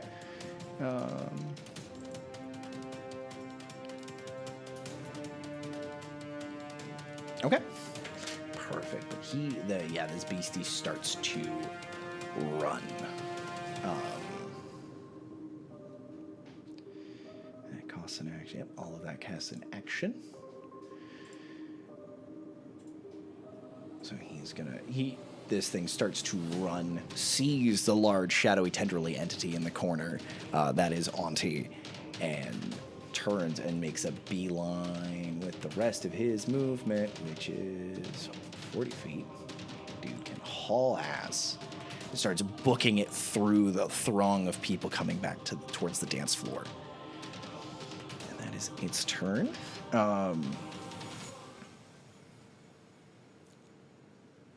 And now, since the Raj and the goons all have failed their feeble-minded, so they're all just clueless in the mosh pit. Thalia, can I get a medicine check from you real quick? From one of our dear boys inside the cloud. Because wisdom is unchanged. Add +2 to it. 12. 12. Perfect. Okay. So that's good news. That's good news, everyone. Like, legitimately. It's a good thing. The dog is okay. The guy's doing a medicine check on his dog. However, you do hear, all of you from across the room, you hear, God damn it, and you see Atronic sort of clash his wrists across each other and just throw his hands forward as he burns a 9th level Dispel Magic to get rid of this cloud. He has had enough. 9? See, you all hate on my boss, but this is why.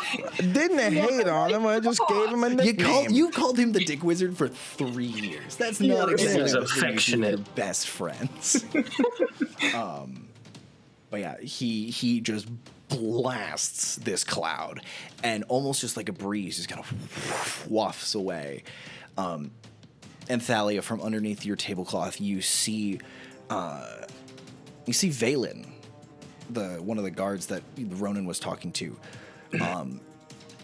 holding his hound and tending to what looks like a wound where it looks like there are just no bones in the back legs. But he's tending to the dog. He's doing. The dog is fine. The dog is doing fine. I need everyone to know the dog is okay. It's The a dog no is doing bones day. fine with no bones. It's a no bones day. It's a no bones day, bruv. Fucking inspiration for that, Josh. Thank you. But yeah, so the big fuck off cloud of mist is a goner. Can I get rid of it now? No, that'll just clear all of my drawings, which I don't want. I mean, you can just Lomey's up in the air. Now we're gonna not get rid of that. So Atronics has kind of burned his shot on that. Bartholomew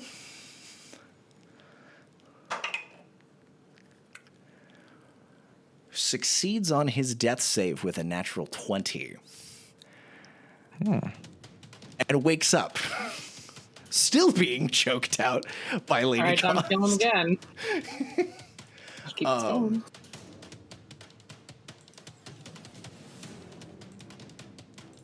I was not expecting that on the death save.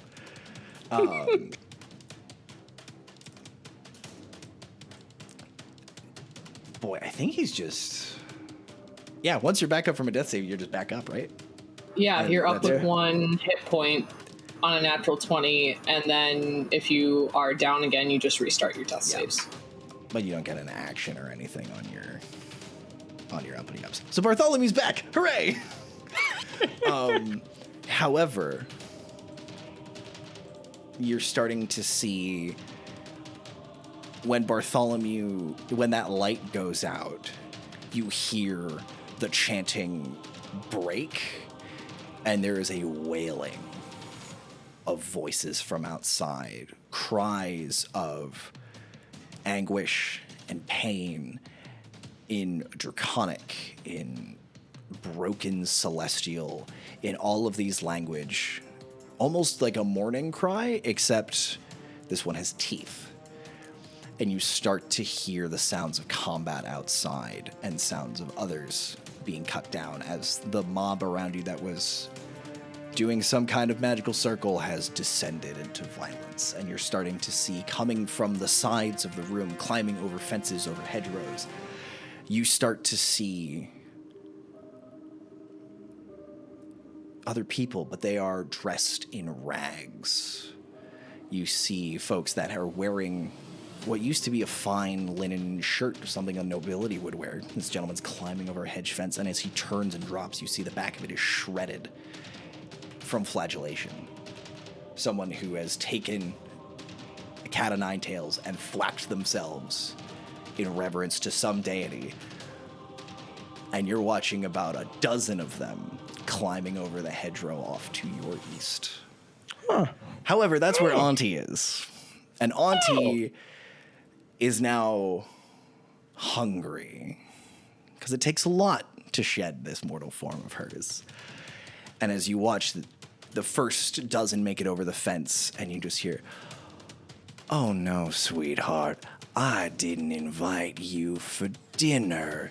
And you watch as tendrils and spines just start skewering these individuals as they're climbing over the fence, and as they're dragged screaming over the fence and dropped into this vat of shadows. You hear them screaming as if they're falling an incredible distance, but it's only a 10-foot drop, but they just disappear into the shadows. So Auntie's kind of holding down that side of things. Let's see, what do we want our boy Jeeves to do? Yeah, Jeeves will head to the south wall, where Auntie is not chowing down on folks. Jeeves starts heading south. Thalia, as you look out, you hear the chains dragging across the stone, And you see just this dripping red figure with these beautiful silver chains gleaming in what little light there is here as they're just dragging behind him like little serpents. And he continues to make his way south to the other side of the tents. And the rest of you watch as these chains are just lashing out, coiling around people and yanking them down, just shredding these zealots as they're trying to climb over the wall. However, Blaze, you are now noticing that behind you, I'm going to move you forward just a wee bit, is another gaggle of about a dozen of these guys, all armed with what looks like simple melee weapons. A couple of them have some shields. This honestly looks like an armed like peasant mob that's out for something. But they are all very, very clearly not locals. They are dirty, they are tattered, and they all have a brand of an axe somewhere visible on their body. All right. Blaze, you're up. What do you want to do? I'm going to use my movement, which is 30 feet, to move into the circle, which I was 45 feet from Barty. So if I use 30 feet, I'll be 15 feet from Barty. One, Yep. 2, 3. Yep, right So about I'll be there. And how far away are all the people from me? These guys behind you, closest one's probably 10, 15 feet. I'm going to shoot the closest 3. Okay. Get him. Sharpshooter, because why not? That is a natural 20. Perfect. Roll your attacks on the other two. That is I rolled an 8, but it's still a 20. Yep, that'll hit. And then a 15 plus 12. Yep. Okay. How do you want to kill these Okay. 3 guys? Oh no! You just murdered. I'm gonna blast one in the neck and see just this blood just shoot out of the back of him, and he's just gonna crumple over on the ground and be like, oops, boom, shoot another guy like in the pelvis, and he just like crumples over and just starts screaming, and I'll be like, don't shoot him there, and I'll reload and go boom. And just don't shoot them there. full Gallagher, just the head goes and he's like, oh, that works. Okay. Would you consider them threats?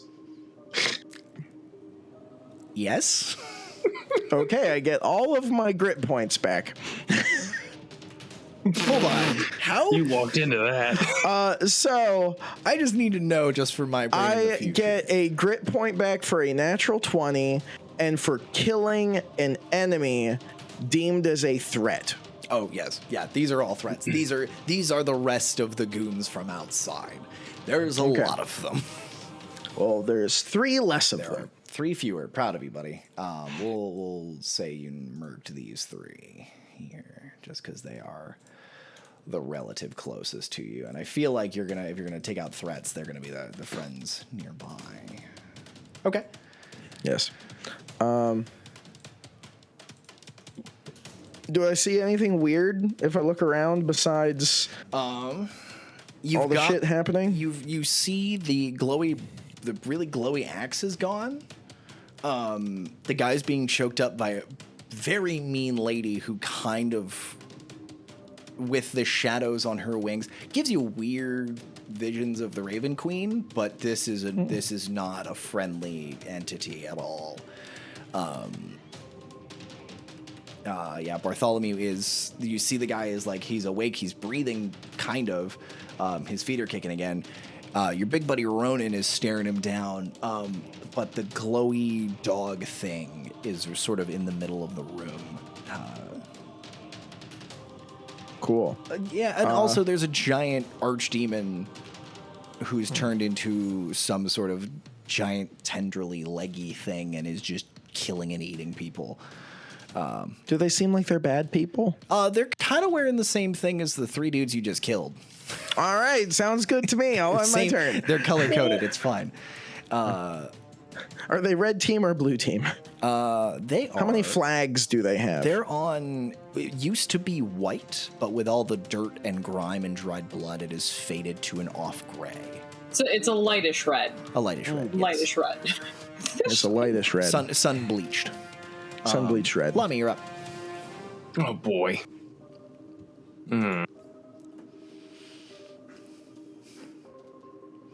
So the axe people there's 5 of them? Or lots of them? There's a lot of them. There are 5 that have God. kind of broken the confines of the tent because Blaze just took out a couple of them. But this is what the kids call a target-rich environment. And by the kids, I mean the military. There are also The military. There are also a fuckload of civilians. Oh, great. Kind of scattering back in, and the large dog thing is looking around beneath you like it's trying to go somewhere. Trying to go somewhere. Should I yo-yo it again, or should I hit it with the plunging attack? I just want to see the yo-yo again. I'm not gonna lie. Just every time he runs away, just Fucking Just Mega Man be like, nope. Nope. Oh, you gotta be quicker than that. I'm gonna go get him with a plunging attack. It's the most powerful move in the game. It's true. We're gonna get him with the plunge. I don't know. Have you heard about Fireball? Or Fire Traps? Fire trap. That's 2-handed, right? Yes. Yep. Because plunge. Boop. I've plunged. That is a 24 to That'll hit. hit. Ooh. You're falling, what, 20 feet? 28 feet and 4 Okay. inches or something. So we're going to have you fall 20 feet. Add Onto this nice 2d6 squishy metal doggy to the damage for your fall soft damage. landing. Lami's taking And you a will move out of split Ronon's this book. damage with the beastie. Nice. Split damage. Oh. So I'm taking 1d6. He's taking essentially. Essentially. Got yeah, it. whatever Okay. your damage roll is, cut it in half, and you take some, and he takes some. We're gonna throw a smite in because it's good luck. It's true. Smiting while raging? Great time. It's a great time. Okay. So let's just get fall damage out of the way. So that's 10. So 5 each. Sure. Okay. I didn't want to forget about it or count it wrong.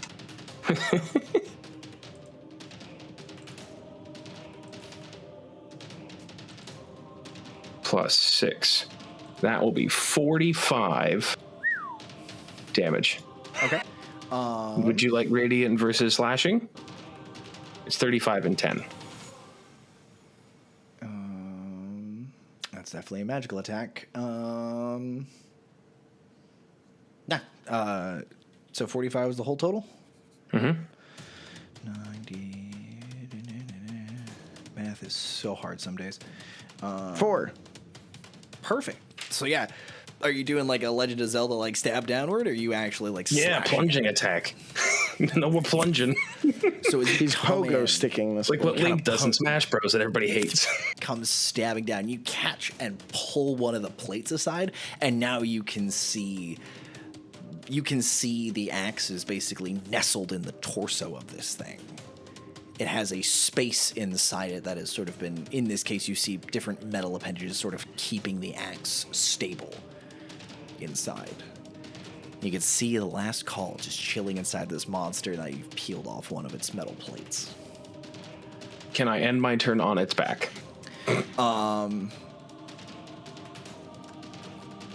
Give me a I strength want to check. land on its back. You want to land on its back? Hopefully, well, when the plunging, plunge. Give me strength check to stay on as it starts to kind of wiggle out from under you. 21. It rolled a natural 1. Congratulations. I'm so much that piece of stronger. armor plating that you kind of peeled up with your stab. It's a nice little handhold.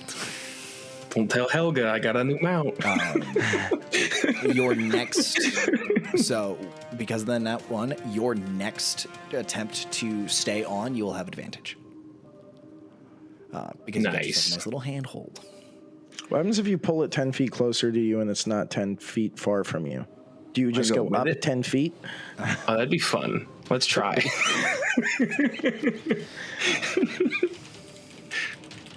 That's all I got for my turn, bud. Okay. So Lady Cost, as she's sort of hanging up there, continuing to just lean, and she's still up on top of the stone pillar.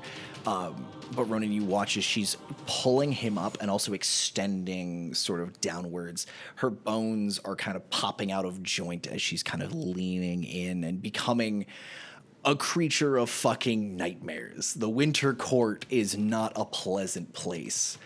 And she is not Mab, the Queen of Air and Darkness. But the fact that those two things are sort of darkness being the main thing the Winter Court is known for, you may have some nightmares from this moving forward. Some of the motions are very reminiscent of the creatures from the Shadowfell. A little bit, just in the unnatural movements and things. But she's going to... she's just going to keep on choking him out, and he's going to do. Actually, he starts his turn in that. Yep, he's unconscious again. You watch him again, just... Up, down, up, down. However, Thalia, underneath the table, the mayor is looking around, and he kind of looks out and sees Lady Cost and looks down at his hand and goes... kind of looks at the freshly attached wedding ring.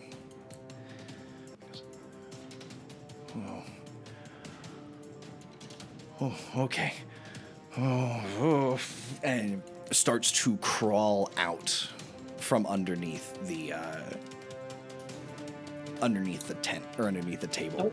Nope. Bad scary time. I think, well, she would still kind of recognize Cost as a friend, I think, in that sense. Like, deep down, she's suspicious, but she would... I don't know. She's like, nope. Her last thoughts were like, protect, right? Get the mayor out. So that's her base instinct right now. Contested strength check. Oh boy, we know how good I am at these. Why is that good? 17. He rolled a 10. 18.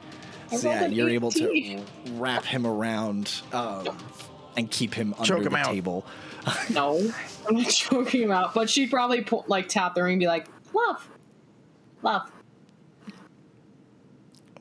Yeah, love. She doesn't hold him back. She just confuses him a little bit. We just confuse each other. Love. He starts to reach out and climb. Love. Love is the only word in their vocabulary today, and I love it. I'm here for it. So yeah, Thalia, it is your turn. I don't know if there's anything you want to do besides hold on tight. Because you still have your wisdom, strength, con, and dex. You just have no intelligence or charisma. Technically, you have a -4 on those rolls. Oh, fun, spicy. Yeah, there's really not much I can do. I mean, she, base instinct, she wants to protect the mayor. She wants to protect But I think at the same time, like base instinct, she also is like, if he's like love, and she's like no, love. Okay. Like, you're my boss, or you're my former boss. No, You're my- like. Okay. If he's ever confused about like love, and she's like no, love. Okay. She doesn't want to mislead. I don't know. Okay. But you want to keep him on the table? Yeah, I just want to. She's trying to protect, and safety is base instinct right now. Okay. This table is safe. I don't know. She's at some point probably just hugging the center pillar of the Love. table. Yeah, just hugging the center pillar. It's a good time. Yeah, you know what? That's a 2. He's gonna follow along. He's like, okay, because again, you're a trusted friend. You're someone that he knows instinctively is like, this seems like okay, I could trust this person. So he's also hugging the pillar next to you, but his eyes have not left Lady Cost. That's on fine. The other side. As nightmarish as she looks right now, he is not like, and you're seeing it is not fear in his eyes. It is concern and worry. So that's cute. It's big boyfriend.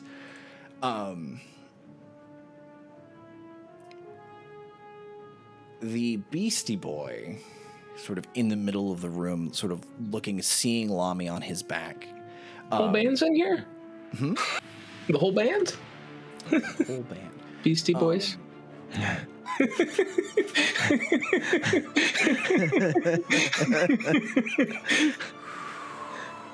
Okay, that is self only. That's less fun and exciting. It explodes. No, but it does something a little more interesting. You watch Lomey from your perch on its back as this thing puts its feet into the ground and does a quick spin with its tail and all of its talons and carves a circle in the ground. Oh shit. Through the dance floor. And you watch as sigils in a very familiar circular script start to pop up, and it works its way through this entire run of sigils. You see these glyphs, and it sort of crouches down and leaps, sort of goes to leap up like it's gonna dive down, and the sigils black, and it hits the ground and just starts scraping at the sigils. Whatever it tried to do, however it tried to leave, didn't work. Hey, you dumb bitch, it didn't work. So it starts running. That's your response to all these people. Yeah, bitch. I need strength or dex check to hold on. You are doing this at advantage. I like how you offer me dex. Thank you for that. Option exists. Option always exists. That's like the fallacy of options. It's like it's not a real option, but they want you to think you have options. I've got an 18 from our metal boy. Dirty 20. Perfect. So you hold on tight. And in fact, you slow him down. So this thing takes off at a dead run, like you're riding a really angry Transformer Jaguar. Starts running into the crowd of civilians, knocking them over. A couple of them go down with significant cuts and injuries and things, as its tail is just lashing out, knocking civilians over. And Lomey, you can see there is still a group of the followers of Bartholomew standing outside the gate, chanting their own smaller chant. Standing sort of around the entranceway, presumably keeping the whatever magic is preventing the entities from traveling. Because now you're putting the pieces together. If you're going to kill, as someone who is out here to kill extraplanar things, the hardest part is they always run away. If you're trying to kill them, you need to trap them. And so there's a gaggle of individuals here looking like they're trying to keep the party here. But that's our predator.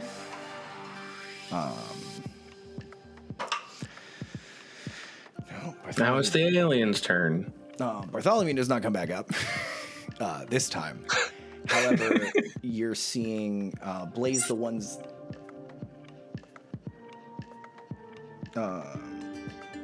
Actually, Ronon, you're up. I apologize. Ignore. Yeah, Bartholomew has not gotten back up this turn. But I forgot that I have you as a marker underneath the Raj and his team. Lady Costa's got this, right? You want to ask her? You got this? With pleasure. All right. Blaze is being a weirdo. I don't know where Lomey went. So I'm just going to move kind of towards where I last saw Thalia.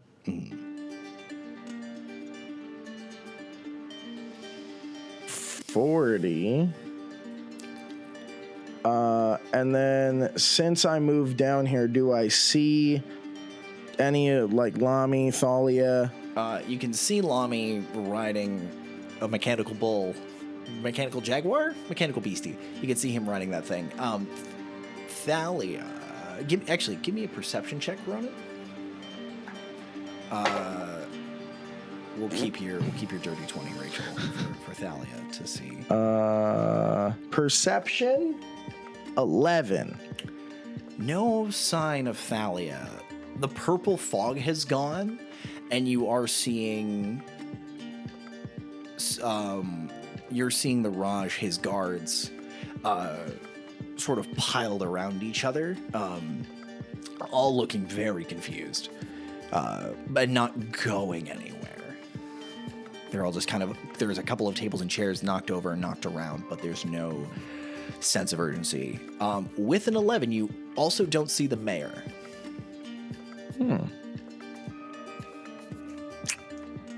All right. You can see Auntie, you can see Jeeves, you can see Atronix is making his way sort of up towards where Lady Cost is. Okay. But you can shout to him if you needed to. Bones of the earth. Again. Okay. In front of both sides of and behind of Lami's mechanical bull. So I'm you're boxing them in. I'm putting it in a box. That is a large creature. So what is How 4 many by pillars 4? do you get? I can make 6. Okay.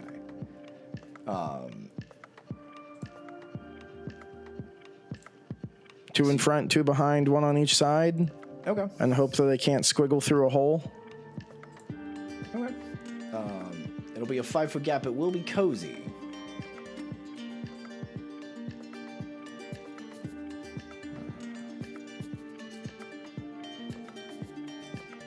And that poor civilian just goes, "Wah!" Yeah, that's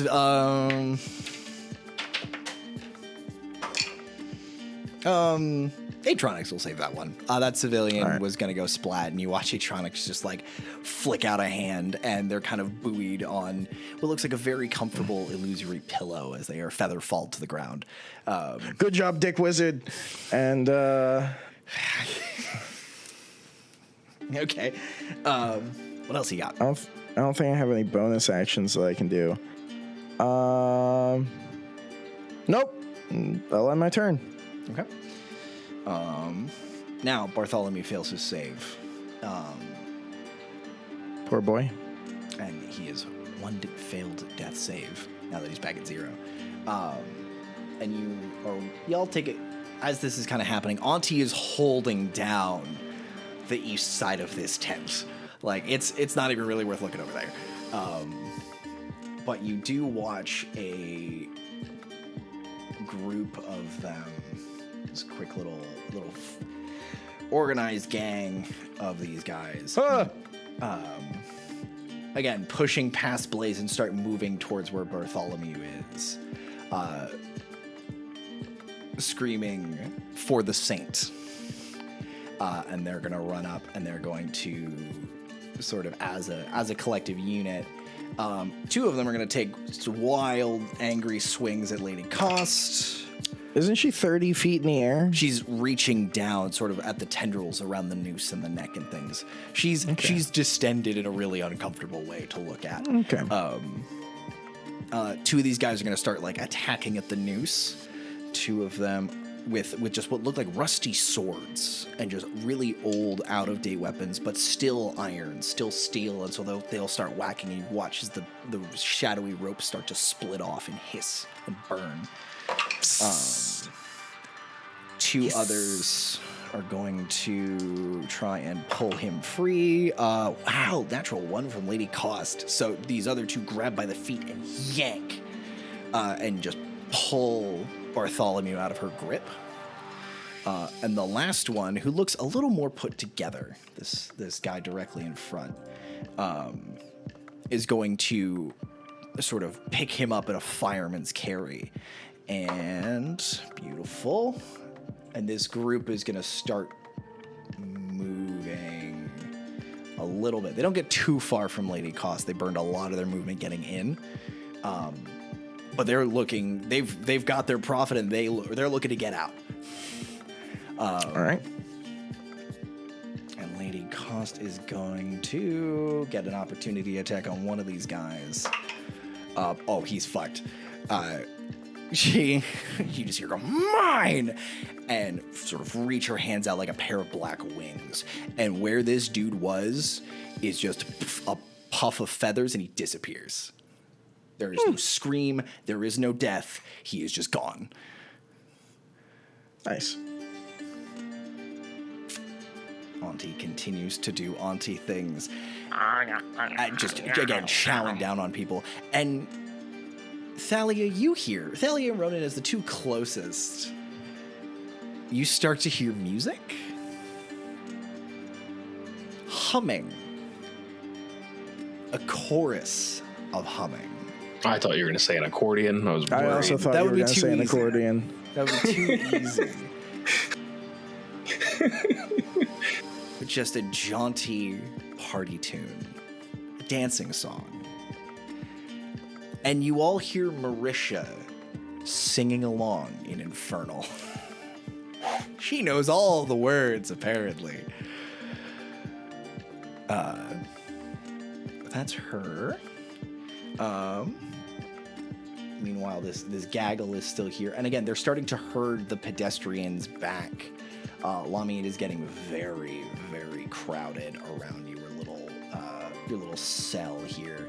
As all of this massive humanity pushing through the door is boxing people in, and now there's a solid structure in the middle of the dance floor, and it's like a pillar at a club, and people are just bumping into it because it's the only solid object they have. Don't put pillars in your clurbs, people. Yeah, don't. Go and give me a hug. A hurg. Anyway, that's my attempt at being clever. Blaze, you're up. All right, so I'm gonna be running around blasting, just kind of spinning in circles like a top, and see the shenanigans that happens in front of me of Lady Cost. I'm gonna reload, aim, and I'm gonna shoot the guy carrying Bartholomew with a piercing shot. Okay. So when I make a firearm attack against the creature, I expend 1 grit point to attempt to fire through multiple opponents. The initial attack gains a +1 to the firearm's misfire score. On a hit, the creature takes damage, and you make an attack roll with disadvantage against every creature in a line directly behind the target with your first range increment. Only the first attack can misfire. So I'm trying to shoot Barty and the dude carrying him. And the guy behind him. Which one's carrying him? Shotgun. Like on the The same one next? square. Imagine the same okay. square. Yeah. So there's 5 of them there. Correct. Then yes. Isn't there Sharpshooter. 4 ones here? Oh yes, I apologize. There are 4. So let me park. Yes, thank you. It was a squad of 5. Okay. And then the guy got Raven Queened. Oh, the guy was disappeared into the darkness. I don't have advantage with sharpshooter. Just the one where we got Raven Queened. 13 plus 7 That'll hit. is something, so I don't know if that's hitting Barty or the dude carrying Barty. You roll at disadvantage on your next. So roll 2 more attacks at disadvantage. I assume they're also still at sharpshooter, because the first one is sharpshooter.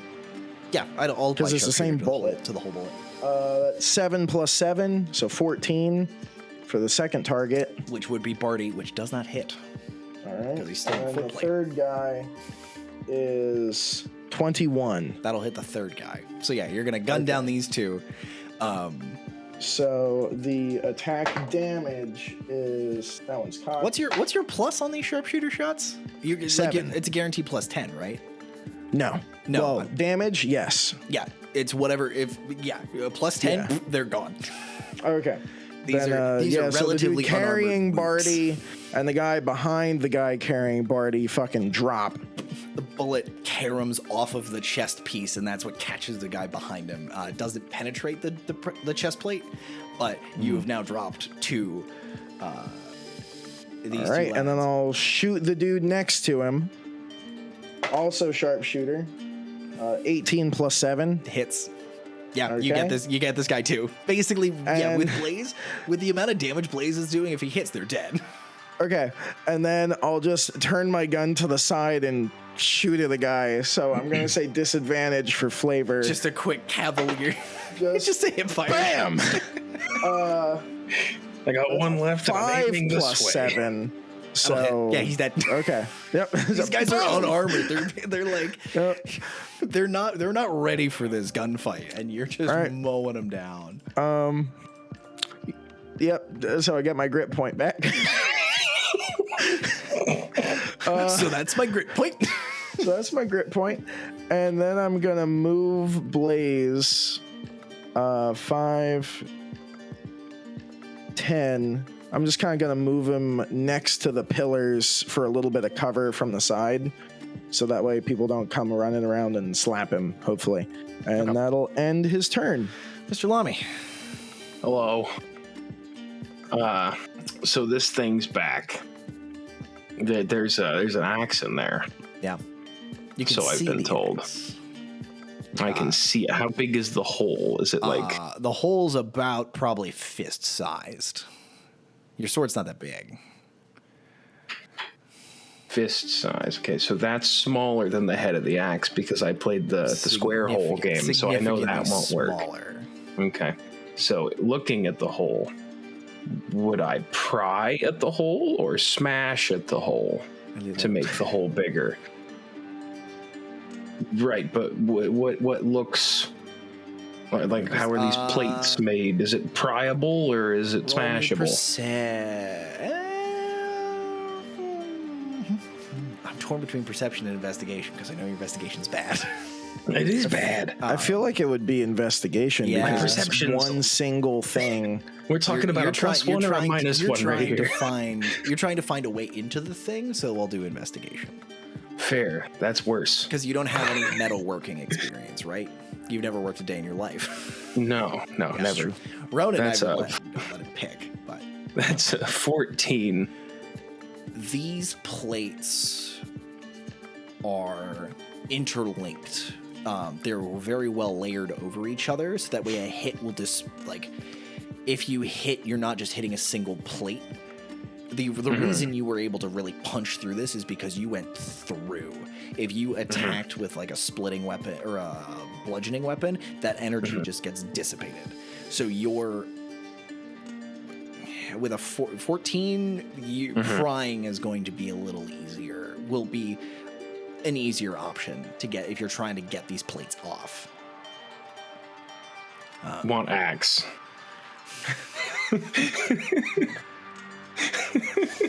Okay. I'm gonna pry at the plates. Okay. Give me one bite. You want bite? Give me. Give me a strength check at disadvantage unless you want to hold on with just your legs.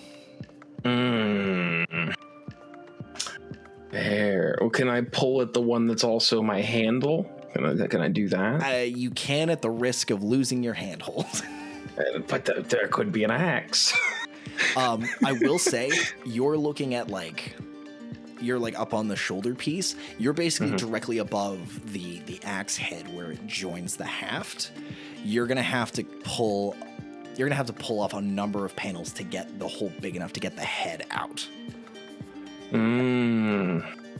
It's not going to be easy. This is not a one and done kind of check. Even not with a an one and actual done kind of. this would All probably right, be two all or three checks in a row. What if I throw you a curveball? I love those. Hit me with it. Okay.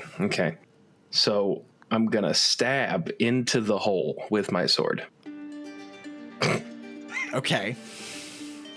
With the intent of inflicting damage on this creature.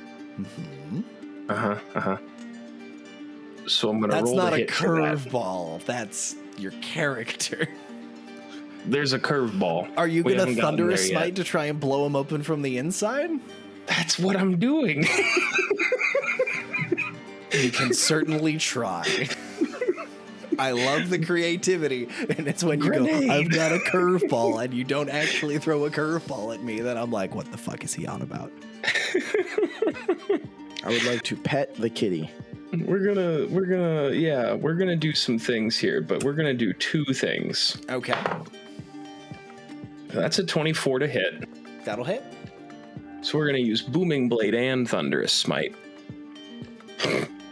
Can you do both as a bonus action? You Booming only Blade get is an one. action. That's my attack.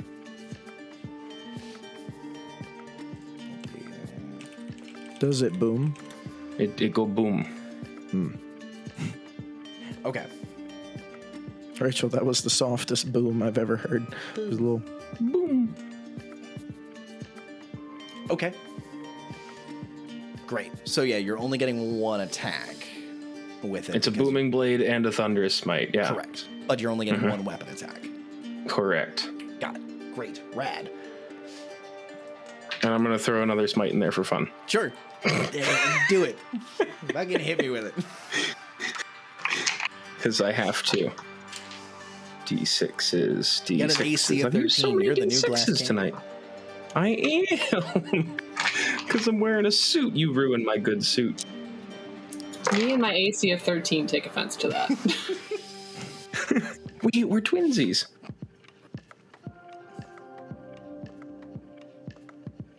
One. Show me what you got. 49 total. Damage. Damage.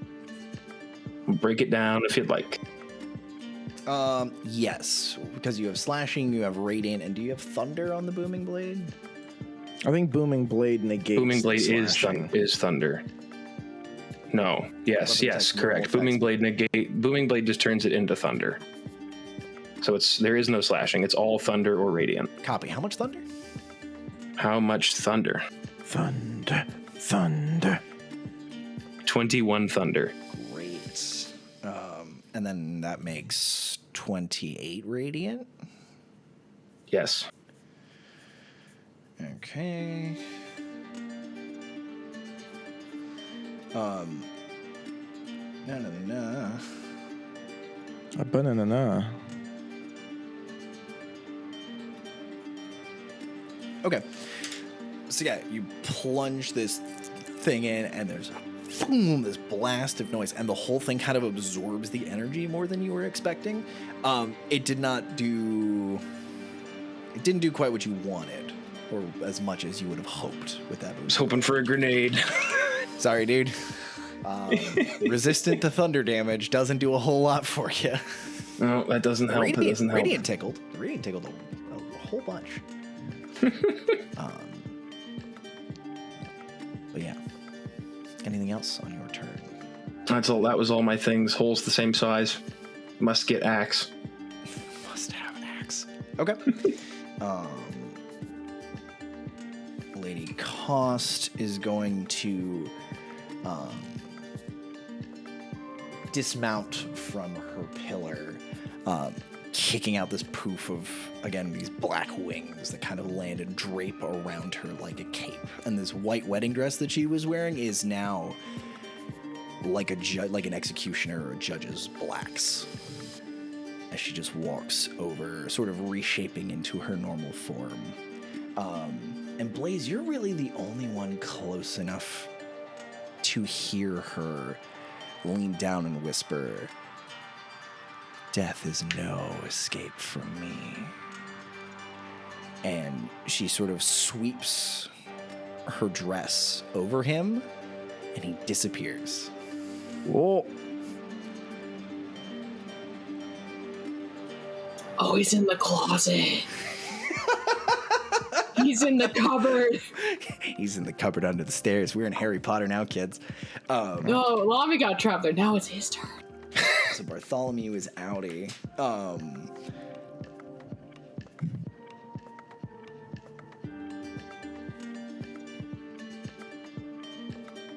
And now Mayor and Thalia.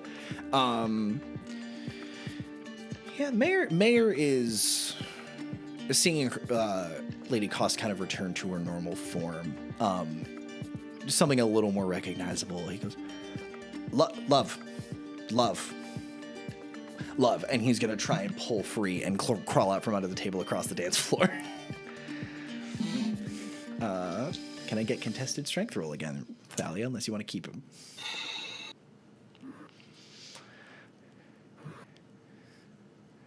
I'm gonna do it at disadvantage because she would. Instinct says to stop him, but instinct also recognizes partnership. Okay, you recognize. Okay, I'll allow that. Yeah, I like that. She allows that, so I'm gonna roll a disadvantage. Okay. Oh boy, that's bad. That's a 2. Great. He got a 13. So he busts out, and with that, I think,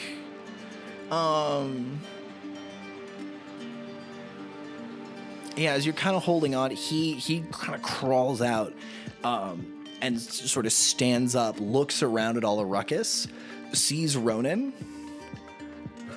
and goes, "Love," and starts taking off across the dance floor at a dead run. What's Lady Cost reacting to this? Lady Cost hasn't spotted him yet. She's busy getting what the kids call vengeance. The kids call a lot of things, I guess. Kids gotta stop calling stuff. Yeah, damn True. kids. We're gonna make him this dude. So he starts booking it across the dance floor, running right past you. And when he kind of crawled out, he actually lifted up. What's your passive perception? 15. Yeah. When that curtain comes up, you spot Thalia underneath the table. Still hugging the center post. Still hugging the center with one post. arm. And kind of reaching out for the mayor as he's taken off and is running across the room. And Thalia, you're up. I'm staying put and just keeping an eye on the mayor. Okay. You also notice Ronon looking at you. Yeah, because your passive perception is still real high.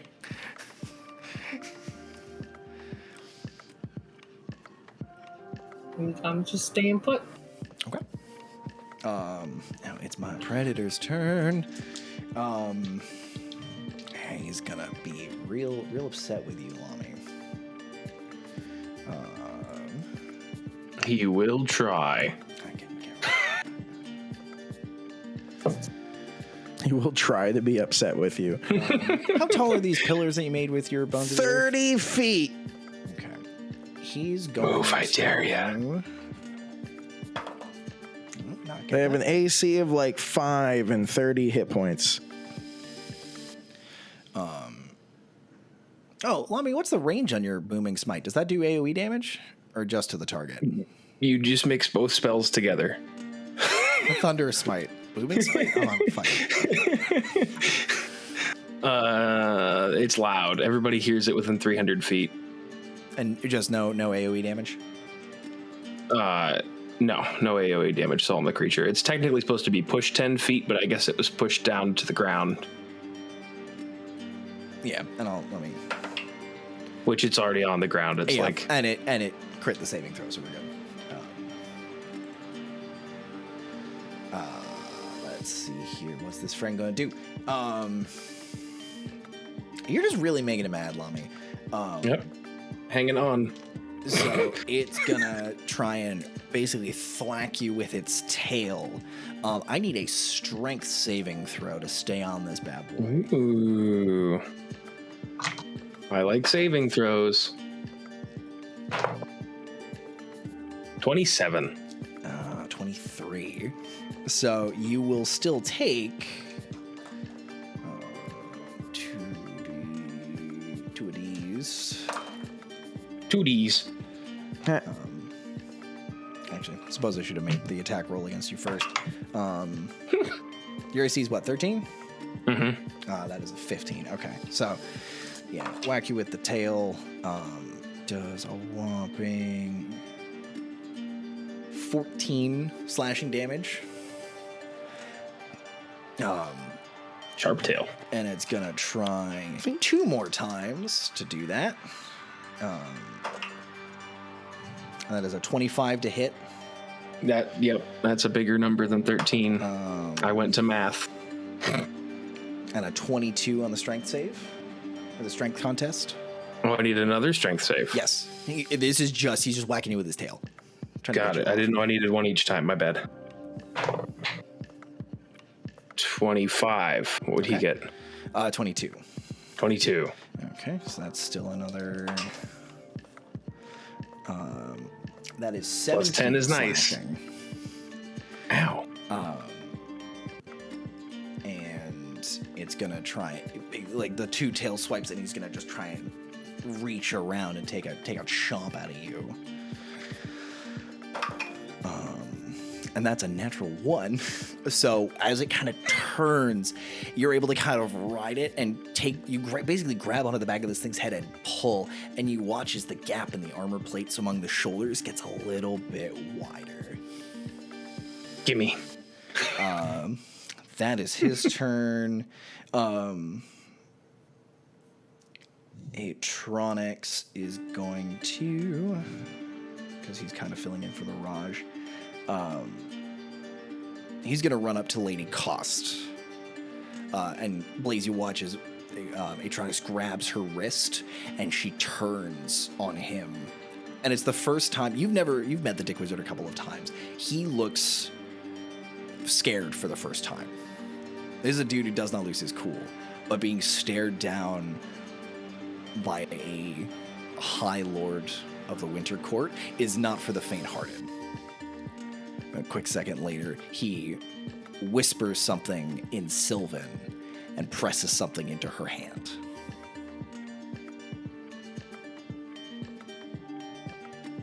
Ronan, you're up. All right. Only we had an elf. Right. My rage has faded. Maybe not, actually. Because I did do Bones of the Earth last turn. But you definitely haven't been attacked. I have not been attacked. Depends on if you count slamming the hammer into the ground as an attack.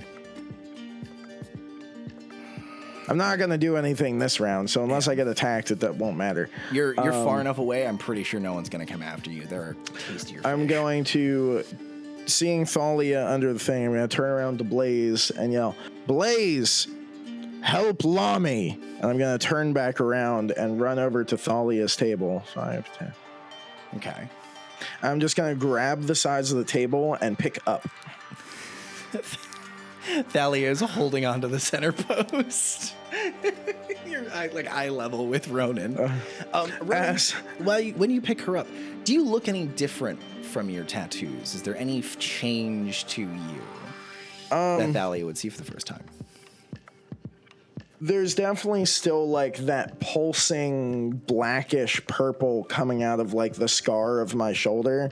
But since I haven't used that in a turn, it's kind of starting to recede a little bit. So it's not coming all the way up into my face. It's like halfway up my neck, probably. And as I pick up the table, the little lights around me start to fade, and I'm like, are you going to come out of the table, or are you just going to stay under here the whole time?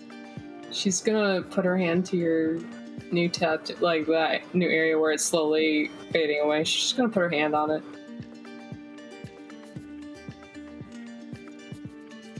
Is that yes or no? You okay? I put it down. I'll like snap my finger in front of her face. I guess I end my turn. She's blinking. Okay. Auntie. Okay, so now it is up to Auntie and Jeeves.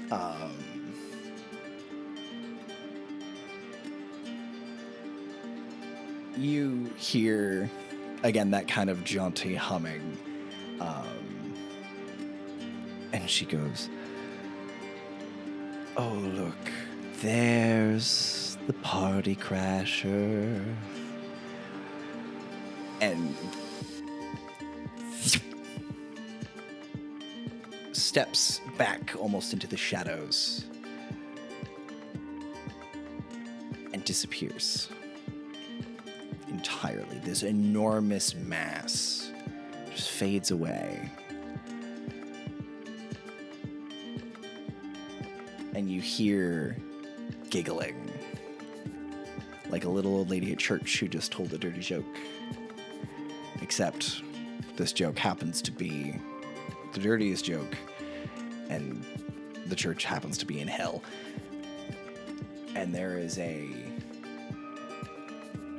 terrifying series of screams from the entrance as the small gaggle of people, the small gaggle of priests and fanatic followers continuing the ritual, are basically consumed from beneath. And Auntie is standing there in front of the crowd with this small gaggle of people just disappeared from underneath her. And she looks and goes, "Ta-da, everyone. Hello. It's so lovely to meet all of you officially." Most of the civilians faint, just dead away. There's a hue and cry and scream, and a lot of the civilians just...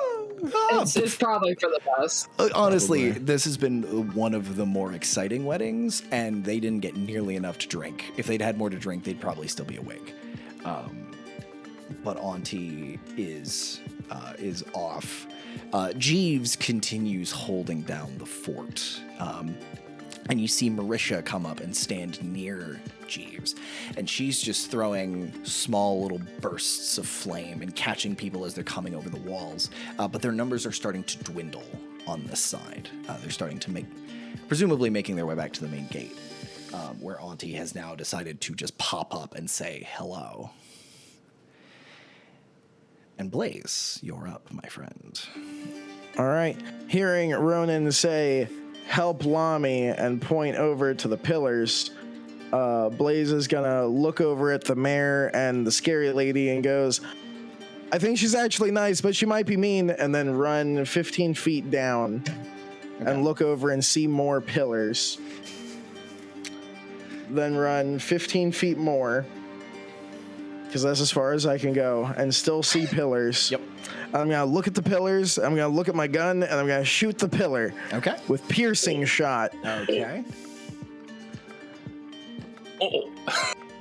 AC of 5, HP of 30. Uh-huh. Blaze needs a So jetpack. you're gonna hit, clearly. unless you crit fail.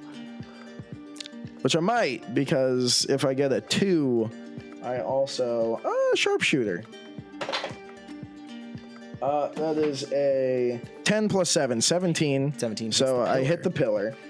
All right. And then So you next shoot- is at disadvantage on everything through the pillar. Yep. So yeah, if you roll less than if you roll less than a 20, you'll hit Lomey. If you roll less than a 13, you will miss both targets because they're currently on top of each other. I rolled a natural 20 and a 14. Beautiful. So, unfortunately, it's disadvantage, so you hit Lomey. Well, it's a 14 plus 7. No, you'll hit the beastie then. Yes, The you are two correct. dice that I rolled. Sorry, I keep No, it's okay. so good at this game. It's okay. Running 2 characters is hard, and paying attention to me with 2 weird-ass characters is also hard. Thank God they're the antithesis of each other. So Beastie is gonna take not great.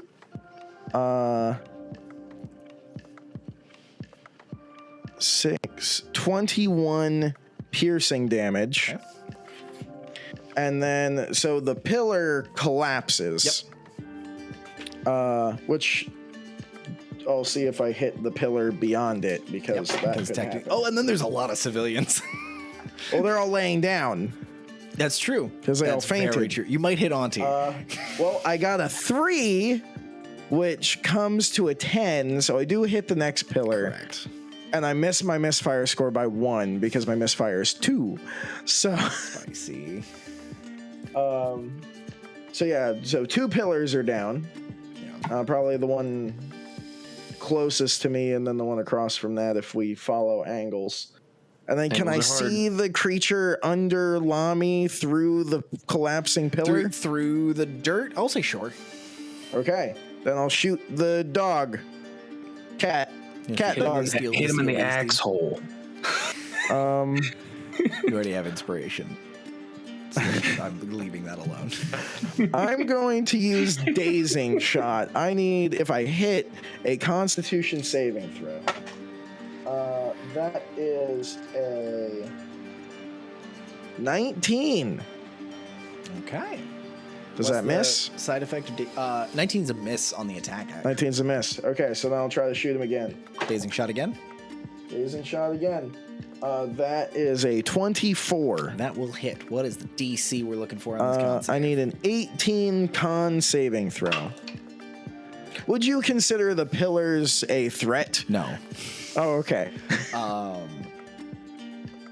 However, what is the effect of dazing shot? On hit, the creature takes damage, must make a con saving throw, or suffer disadvantage on attacks until the end of their next turn. Okay, perfect. But, yeah, but you I did can hit him, so I get to see what I do to him. Yeah. He fails the save as well. Oh, shit. Okay. Oh, damn. So he gets the okay, daze. so that's 19 plus 15. Roll a 10 and a 9 plus 15 is 34 piercing damage. And I'm How just would you gonna like to do this, my friend? Woo! Give axe. I'm gonna blast through his withers or hackles because he's a dog. What the fuck? It's a hackle. It's like the shoulder blades. Gonna blast through the shoulder blades, up the neck, and out like its forehead. Lomey, you feel a bullet pass directly underneath where you're sitting, and you've pulled your sword back, and if your sword had been made of metal, this bullet would have hit it. But instead it It would have broke again. passes through the energy and out the front of this thing's head and just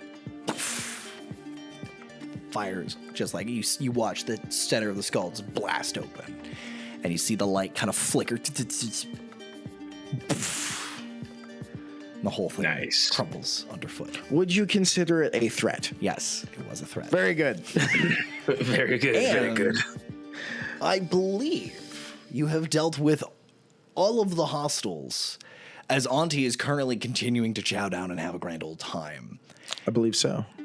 With Bartholomew gone from the battlefield and things in general disarray under this tent, you are seeing a lot of the zealots that have crossed over in this threshold being picked off one by one, but you're also hearing the chimes and the alarms of the Korumvor City Guard, several of the regiments of the irregulars coming up from Jurgenford and coming in to assist in these instances.